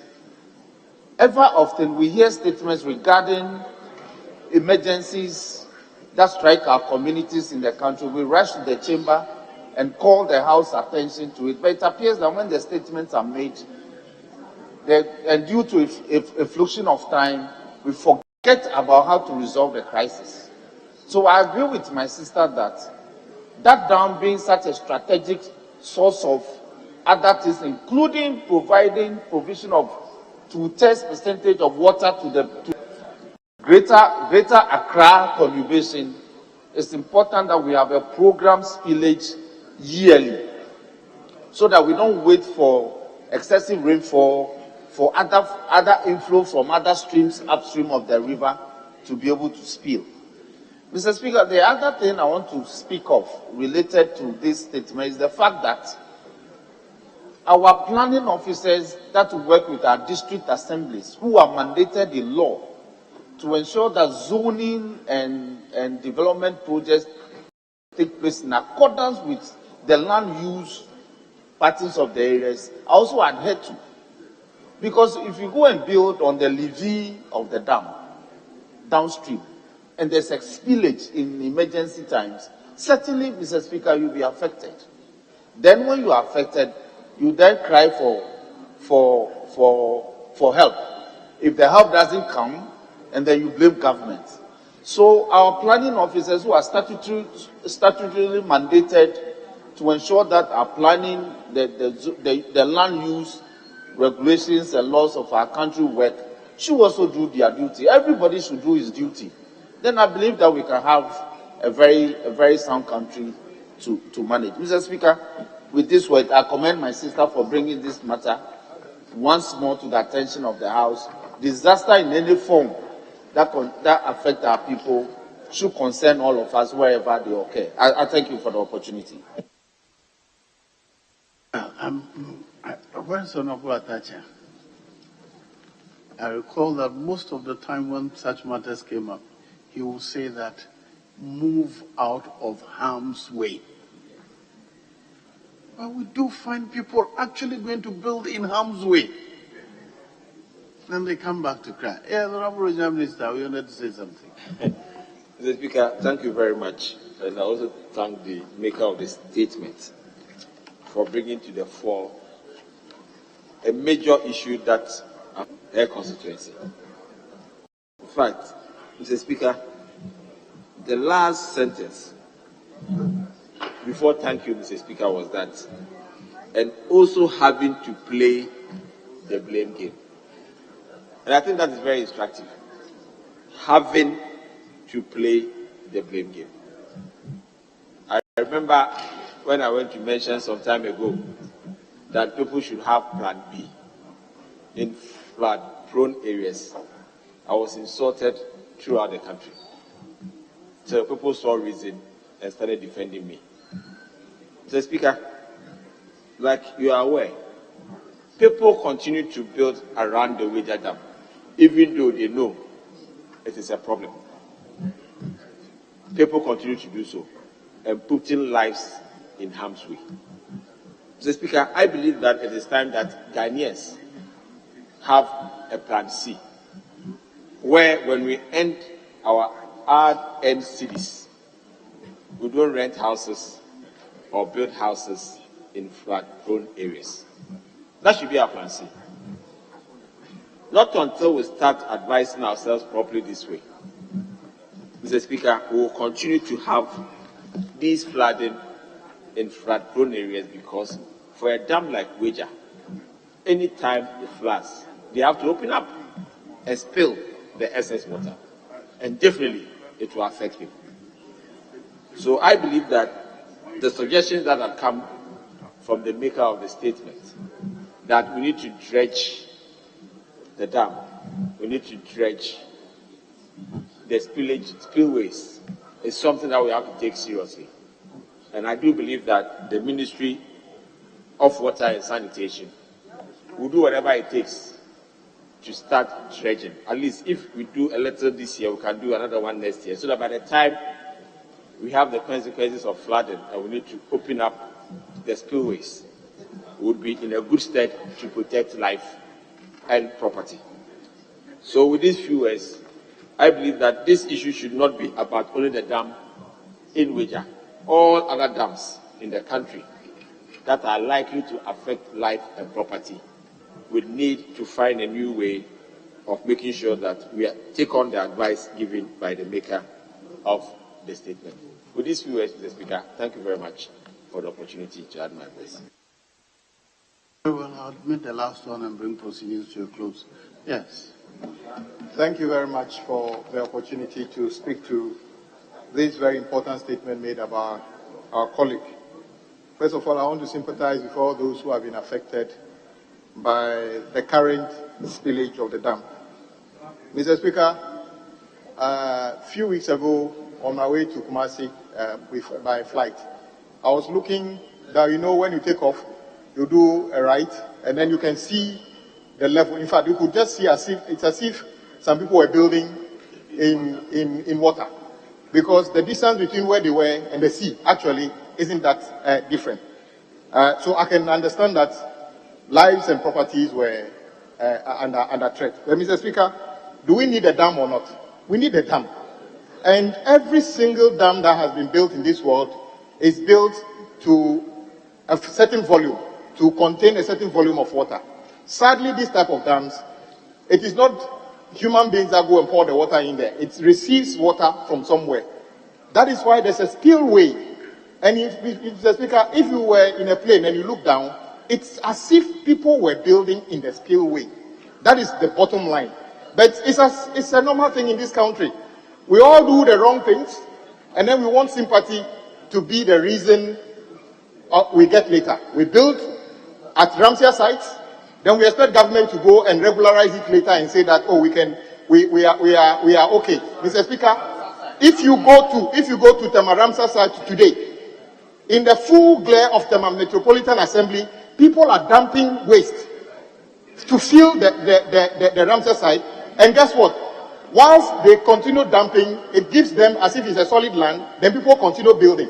Mr. Speaker, I was not surprised. I saw the Greater Accra Regional Minister, our colleague, in a meeting with people. In the past, he was doing the right thing. Demolish them because they were building in a world protected site.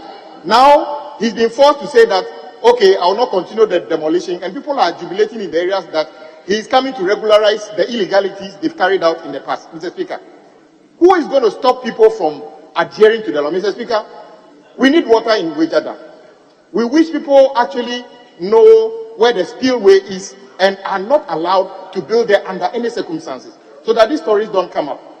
No amount of statements on this floor will stop the dam from being spilled in the future, because every dam, when it gets beyond this capacity, would have to be spilled, because then otherwise it's going to cause more problem, or it collapses and then all the water goes away. Mr. Speaker, my colleague already said that maybe the planning authorities and the city authorities need to be more proactive, Mr. Speaker.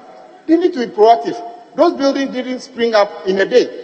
People saw them building gradually. I mean, in fact, what is the size of a block? You need thousands of blocks to put up a building. But when the assembly look on, doing nothing, actually probably taking some money from the people, and then it gets there, then our poor sister, our colleague, becomes somebody who is supposed to be the one solving this problem. Mr. Speaker, so I think we need to do this.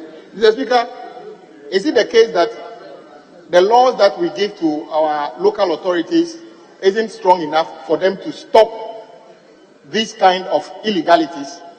It is difficult to speak about this when you know that people's properties have been damaged. In fact, I have a friend who is thinking of selling his house in the area and move somewhere else. Then I said, are you sure somebody is going to be like you to go and buy that house, or you're going to sell in the dry season? And he's laughing at me. Mr. Speaker, he's put in his lifelong savings into that property. Now he hasn't got anything in his room. He sold everything, is gone. Mr. Speaker, I think we can do better than we are doing now. Let these kind of statements edge us on to be able to do the right thing. You know, when you build in a Ramsar site, it is an illegality. Under no circumstance should you wake up one day and expect government that because you need a place to sleep, we should regularize it for you. If you do it tomorrow, Mr. Speaker, one day somebody will build at Accra Sports Stadium and expect that he should be allowed to keep the house on the pitch. This is the situation we have in the Speaker. Nature is not the reason people are flooded. It's because we breach the law. If we do things right, Mr. Speaker, we can avoid this. With these few words, once again, I sympathize with the victims, but urge all of us to endeavor to do the right thing to minimize these sorts of damage in our communities. Thank you for the opportunity. Very well. Unless leadership wish to comment, I'll bring your call. Very well. Okay, let me listen to the regional minister who is removing Ramsar site project. Yeah. Right, Honorable Speaker, I thank you very much for the opportunity. And I'd like to comment on the statement or an intervention. Is it a statement, was it? Ably made by my colleague on the other side. Mr. Speaker. And for the record, a statement is made by your colleague from Bawi. Very well. Bawi Weja Dam. Mr. Speaker, I want to react to the contribution made by my colleague on the other side.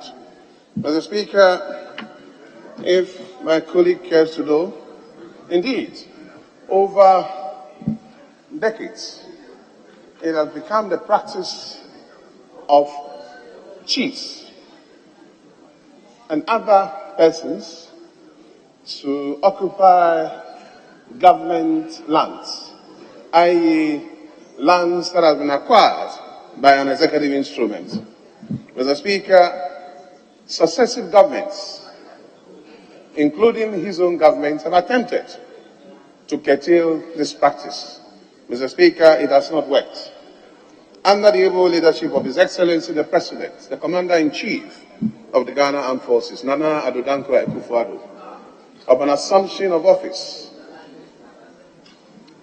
I took upon myself with the blessings of the presidency, as it were, to embark on what I called Let's Make Greater Accra Work, which hinges on 5 pillars.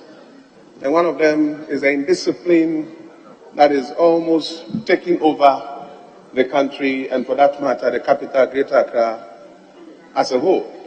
Mr. Speaker, indeed, Greater Accra is a cosmopolitan region. So day in, day out, you have people coming in and out. So managing the numbers are very, very difficult. And my colleague will agree with me that everybody wants to surge into the region to make ends meet. And so therefore, sometimes it's difficult managing these things. But that's aside. Mr. Speaker, I give you background. And I'll start from CSIR. I've noticed that there's been some comparison between the exercise at the Ramsar site and that of the CSIR. Mr. Speaker, CSIR, as we all know, is an agency. Honourable Minister. Mr. Speaker, I want to give the background, please. The Before, I'm building a point, Mr. Speaker, if I may. The statement I'll be was brief. on the spillage of excess water from Wager Dam. Yes. And then he went into the problem we have is that people are illegally constructing at places they don't have to. Right? That is the problem. And those people are asking for sympathy after, so maybe he Yes, commented but I'm told that my colleague is Ramsar saying that we site, shouldn't regularize. I want to build a point. The regularization was He just talked about it. Yes, what he was saying was that people do the wrong things and then they turn around and ask for regularization. Mr. Speaker, I agree with you. But I think I needed to build a point because there's been an argument going on. This is a fine opportunity and a platform. It's a House of Records. Mr. Speaker, so on the issue of Ramsar, Ghana signed on to the Ramsar Convention and in 1998 ratified it. A portion of lands that were originally acquired for the Tema Harbour and its extension, a portion was ceded for Ramsar. That measures about 10 kilometers square, about 3,500 acres or more. Mr. Speaker, over the last 2 decades or more, under successive governments, people have encroached with impunity on the 3,500 acres of land acquired by executive instrument for the purposes of Ramsar.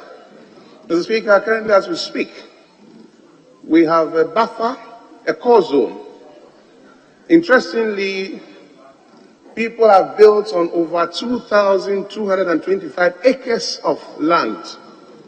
If we are to do the mathematics, Mr. Speaker, hitherto an acre of land is about 100 by 100. So a plot of land, an acre measures in 100 by 100 times 4. But these days they are doing 6 plots to an acre.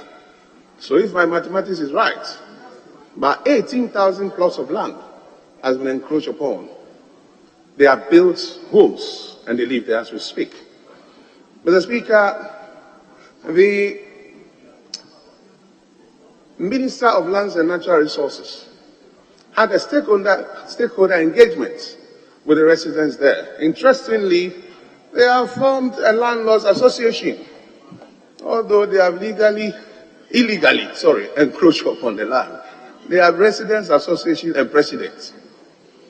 So an engagement was made, and the Minister of Lands and Natural Resources thought it wise that, okay, they have already encroached. So the core area was reduced from 10 kilometers square to 8 kilometers square. And even last June, July, when I visited the place, a land measuring about 100 acres was bare. Only for me to go there last week to realize that over 100 plus fence walls has sprung up. Mr. Speaker, we embarked on the exercise in 3 phases. Phase 1 was to remove all the fence walls that have been erected, which we have done successfully, with the collaboration of national security and the security and intelligence agencies. Mr. Speaker, there were a lot of calls, comments, propaganda being spewed around the exercise. So 2 days ago, we engaged the stakeholders and we made it known to them that buildings and fence walls that have been erected in the core zone, in the water itself. Mr. Speaker, we are talking about 102 fence walls and about 189 buildings. But the good thing is that so far, nobody is living in any of these buildings. Mr. Speaker, we want to make sure that we are on the right side of the law. So I met with them, and the directives was that we are not backtracking, to suspend the demolition exercise so that the technocrats from Lands and Natural Resources, Forestry Commission will go in there and do proper work so that we know for a fact those who are in the core area. We are told that the core area should be 5 meters above sea level.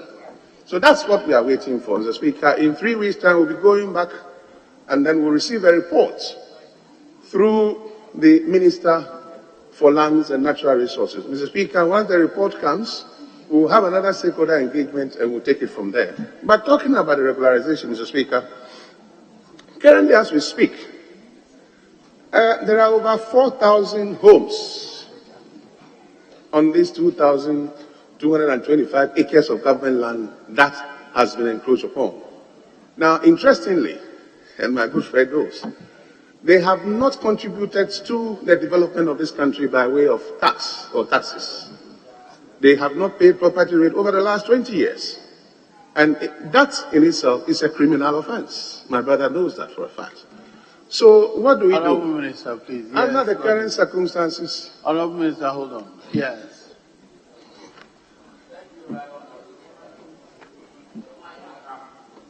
Yeah. Thank you, Right Honourable Speaker. I come under Order 72, and with your permission, I may read. A Minister of State may make an announcement or a statement of government policy.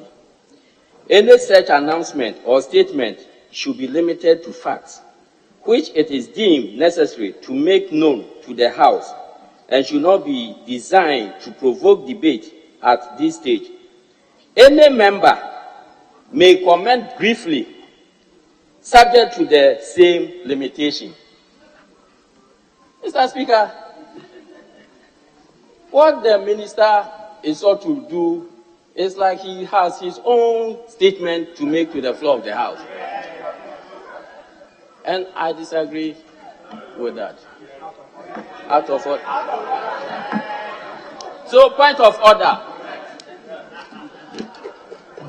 Mr. Speaker, thank you very much. Mr. Speaker, as you can see, I am not reading the statement. Honourable Minister, actually he's right. The statement was about spillage. Somebody makes a comment which is an aside, but you're taking advantage to make a long speech. You can bring your own statement to explain what is happening on the Ramsey side. But I think you've said enough for now. Can you bring your matter to a close so I can, please, not more than 1 more minute. Mr. Speaker, thank you very much for the opportunity. I was only commenting on the contribution that was made by my colleague on the other side. Mr. Speaker, I'm well advised. I'll come properly. Thank you very much. Yes, no, now I'm coming to leadership, please. I know. Your place is not flooded yet, so.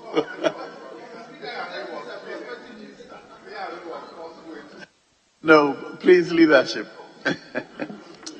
Thank you, Honourable Speaker, for the opportunity. Mr. Speaker, before I proceed, I must commend the maker of this statement. Mr. Speaker, even though she is a Deputy Minister, she made the statement as the Member of Parliament representing the good people of that area. Mr. Speaker, if you look at what happened and you saw it, and you read the statement that has just been presented, the statement has just satisfied the order which was quoted by my good colleague sitting behind me. The statement is full of facts, and it is very concise, and she has given recommendations. Mr. Speaker, if you read the statement, the member was able to identify the causes of the spillage and the flooding, and she has brought recommendations as to how best we can help to fight it. Mr. Speaker, if you read the statement, it presupposes that the harm that was caused was self-inflicted. why do you open 5 holes without making sure that the channel or the estuary that the water is going to pass before it enters the sea is dredged? So if you read the statement carefully, what the honorable member is saying is that the estuary was choked, and 5, even though we've never opened 5 spillages before, 5 were opened at a go without making due diligence to see as to whether the estuary was also opened, so that when you open this one, the water enters the sea. And that is what caused the flood. So, Mr. Speaker, on a very serious note, what it tells us, who is in charge of making sure that, Mr. Speaker, that the water level does not go beyond sustainable limit? And who was the one who was in charge, was opening all those 5 holes, Mr. Speaker, without making that due diligence? Such people, Mr. Speaker, must have questions to answer. So that the next time that somebody is going to perform that duty, the person will say, oh, this man did this and this happened. Therefore, let me go and check the estuary. Is it clear? If it is clear, before they come and open. If that is not done, and we comment on it and allow it to go, tomorrow we'll be here and the same thing will happen. Then secondly, Mr. Speaker, the honorable member also went ahead to say that the Denso River must be desilted. These are matters ministers of Western Housing have been talking about. Ministers of Water Resource, Western Housing always comment about the state of our rivers. Mr. Speaker, the Ministry of Work and Housing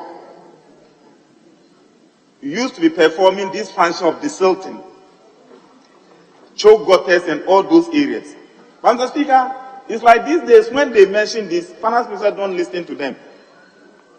And therefore, if they say you are the Minister for Works and Housing, your function is reduced to only distributing government bungalows. Mr. Speaker, they have a serious responsibility in making sure that they are giving budgetary allocation to perform desilting of choke gutters. Just one choke estuary. Look at the harm that was caused. So, Mr. Speaker, without wasting my time, I must once again commend the maker of the statement and to entreat upon the Minister for Works and Housing to liaise with the member, together with the Minister for Finance. We are about entering the budgeting season. As I speak to you, the whole world is at Egypt. We are going for a climate change conference. The climate change implementation must take place in Ghana. We must increase the budgetary allocation for the Ministry of Works and Housing to make sure that the Denso River is dredged, the estuary is dredged, so that next year, when the rainy season comes and the dam is full to the brim, and you go and open for the water to flow, we will not encounter what happened in Ghana. We used to watch these things in Louisiana, somewhere, Florida, somewhere, where water is taking people's houses.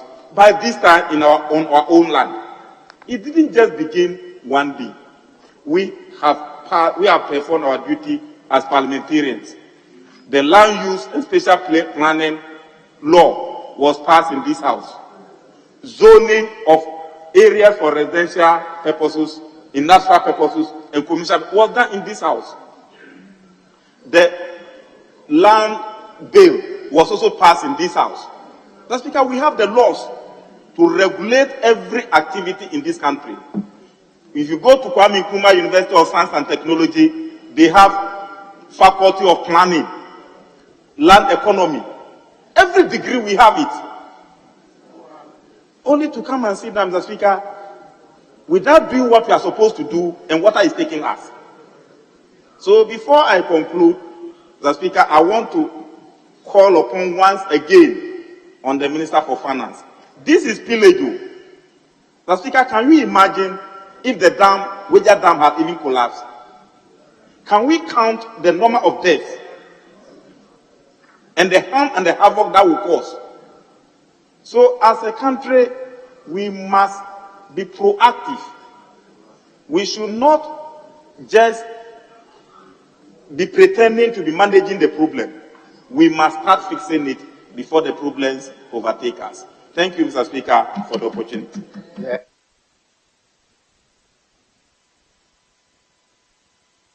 Yes, Honorable Majority Leader.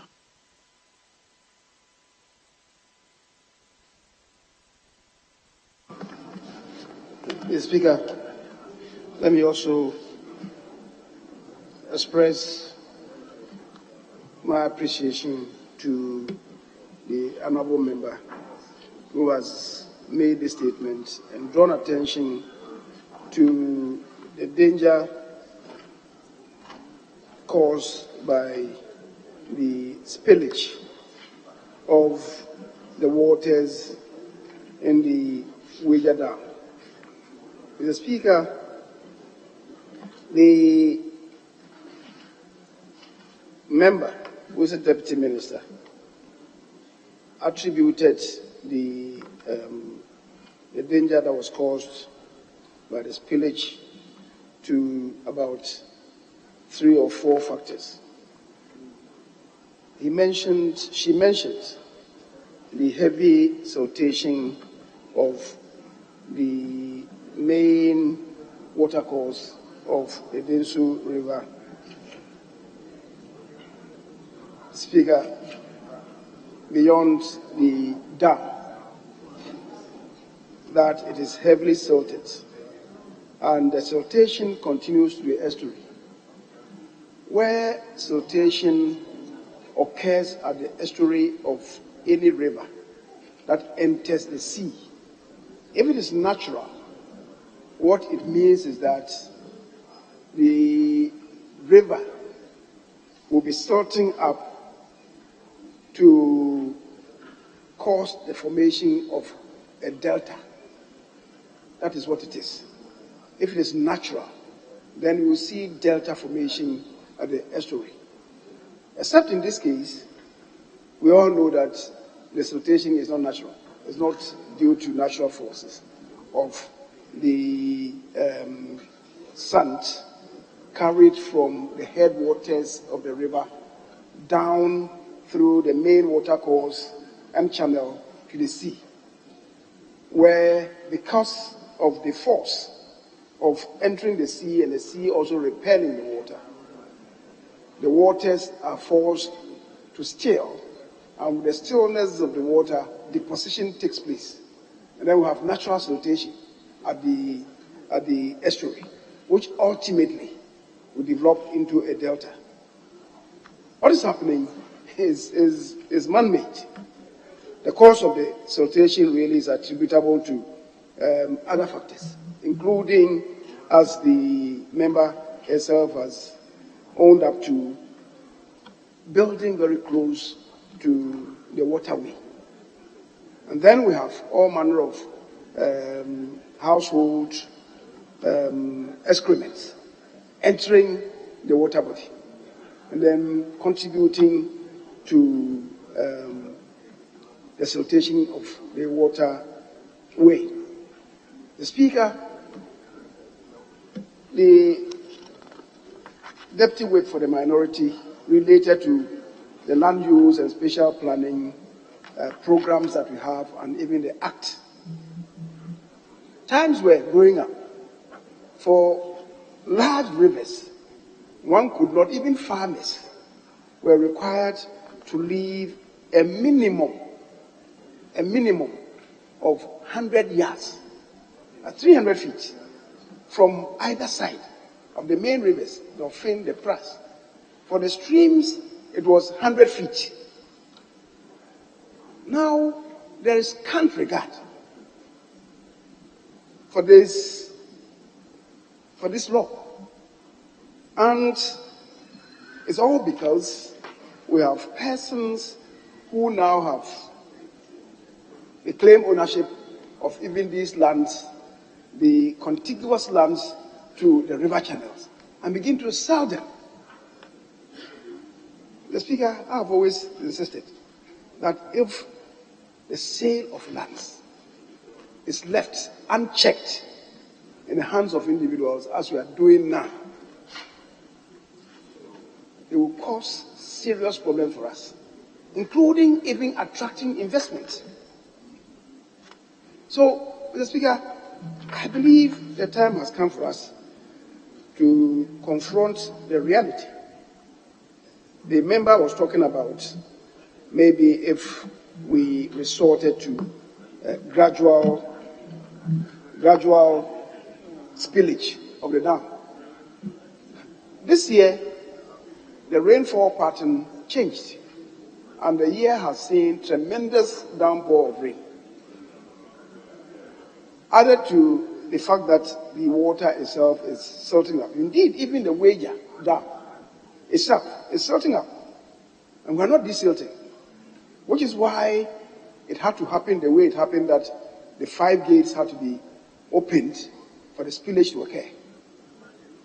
Those downstream, at the time of the construction of the dam, they knew that in the event, perish the thought, that the dam collapsed, all those down there will be swept off. So those lands behind the dam, and they lead up to the sea, I think they marked out about half a kilometer across that nobody should build. They are building there. I don't want to face the consequence if these things should happen. And government is blamable. It's not government.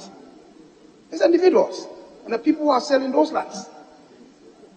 And you go to buy that land knowing that you may be subject to such a consequence. And you are building there in the hope that flooding will never occur in your lifetime. Mr. Speaker, sometimes we allow these things to happen to us because we call for it. We are not supposed to build close to a major river as the Dinsu. 100 meters, you go as close as maybe 50 feet. And you want to build maybe an embankment to protect you. What will that embankment, 100-foot embankment, do for you? What of those of them upstream who have not done the same thing? So it will climb and enter your place. So we should be very serious with the land use and spatial planning schemes that we have. Mr. Speaker, we should also begin to desilt the dam itself, because otherwise, the least downpour, you have to open the gates to allow for these pillages. As for the suggestion, let's say every year to open maybe 1 or 2 before the unthinkable happens. You can't predict, because the weather system is such that you can't predict maybe the next year what will happen. You spill massively, and then the following year there's droughts. What happens? Remember, I think about 10 years or so ago, Akosombo, we spilled, the following year there was drought. We spilled massively, and the following year there was drought. And then you went to pray. Ahmed, you went to pray. As if the prayer would fill the dam for you. Mr. Speaker, so now the weather pattern, we must admit, has changed. Very erratic it has become. And that is why, as my colleague said, as we speak now, many of our compatriots, our colleagues, are in Egypt. And they are thinking through what it takes that nations must do to ameliorate the weather conditions. And here in Ghana, we must take ourselves seriously. Mr. Speaker, I keep saying this, and I keep repeating myself. Burkina Faso is growing trees down south, and up north in Ghana, we are cutting down the few trees that we have, such that Burkina, the southern portion of Burkina now is greener than the northern portion of Ghana. What do you expect? What do you expect? The weather will become very unpredictable. Rainfall patterns will change dramatically. And when they come, as the Sahara Desert, it doesn't rain. But when it rains on one occasion, they come in such torrents that they sweep the sand. And the dunes are swept distances, sometimes about 10 kilometers. A whole dune is swept away. That is what we are encouraging in Ghana. We should take ourselves seriously and address our minds and ourselves to the changing weather. Honorable, I'm resisting the temptation to extend sitting beyond 2 p.m., but you're not finished, so... Yes, Speaker, I'll end. Sorry? I see you are entreating me to end, so I'll end. So, Mr. Speaker, I think that we should be thankful to the member for drawing attention to this. But the ramifications are enormous. Let's consider them and then see what we can do to repackage ourselves as a nation in terms of greening our country, to control the unpredictability of the weather, and also ensure that we conform to our land use and spatial planning schemes. So, Speaker, thank you very much for the opportunity. Very well. That brings us to the end of statements time. I think the lessons to take away from this is that if you place yourself in harm's way, don't come back and seek that we empathize with you. Honourable members, it's 2 p.m. Unless there are any announcements by the leadership, I wish to bring proceedings to a close. The House is accordingly adjourned to tomorrow, Wednesday, at... Yes, leader. Oh, you're not? Very well. To tomorrow, Wednesday, November 9th, at 10 o'clock in the forenoon.